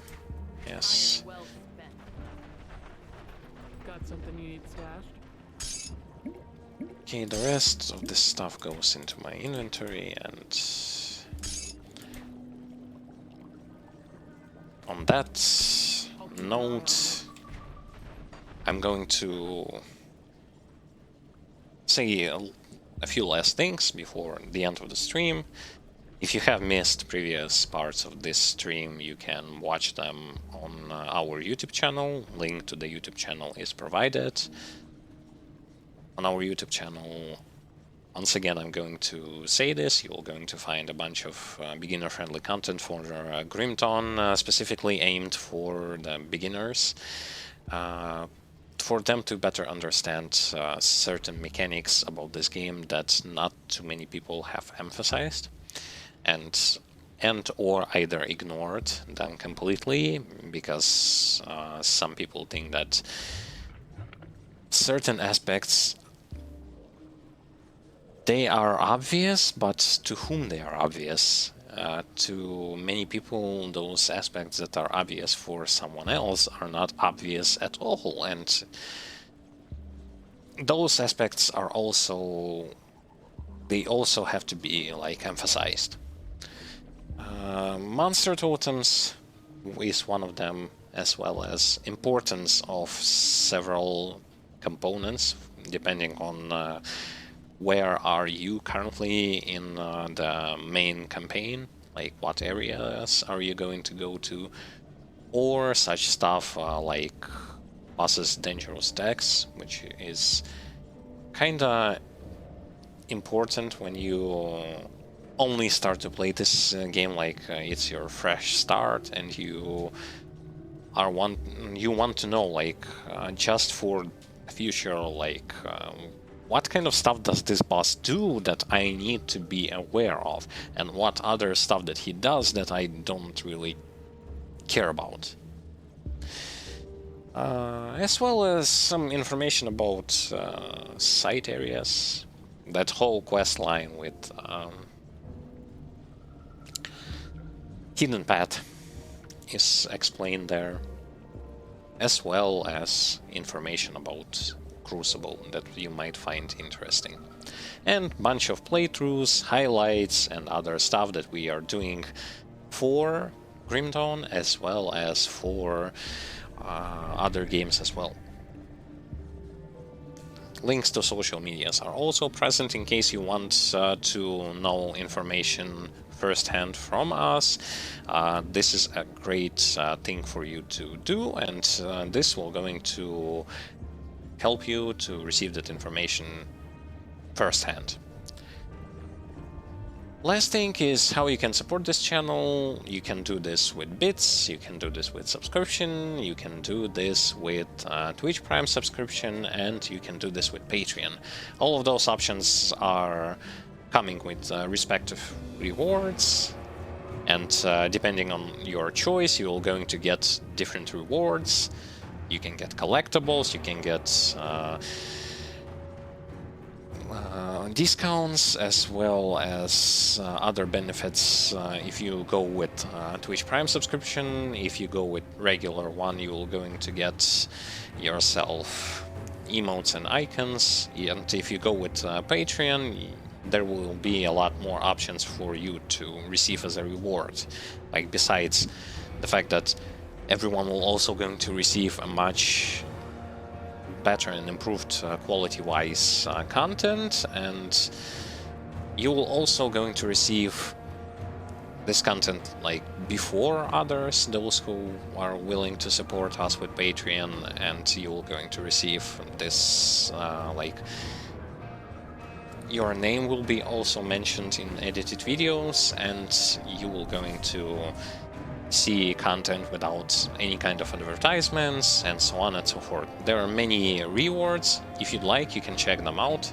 It's optional. I'm going to repeat this, just as I do this pretty much in the end of the every stream, that I'm sharing info, but it's all optional. It's up to you to decide whether or not you want to use it. And depending on your decision, there are many options for you. To me, it's more important that you would receive positive vibes, as well as information that is going to help you out with the game that you will decide to play. This is like stuff that is more important to me. Regardless, thank you all for today's stream, thank you all for today's participation in the chat, for rating the stream, as well as for showing your interest. I'm very proud that you are supporting this stream, and I'm very proud that you are finding some time to visit the stream and to listen to my commentary, to view the gameplay, and to just relax and enjoy the stream. Once again, thank you all. I wish you all the best. Have a great weekend, and we will be seeing each other on the next stream, which will going to happen next week. For the precise time and date, you can view schedule for the streams that is present in the Twitch tab section. But for now, take care guys, and I will be seeing you all next time.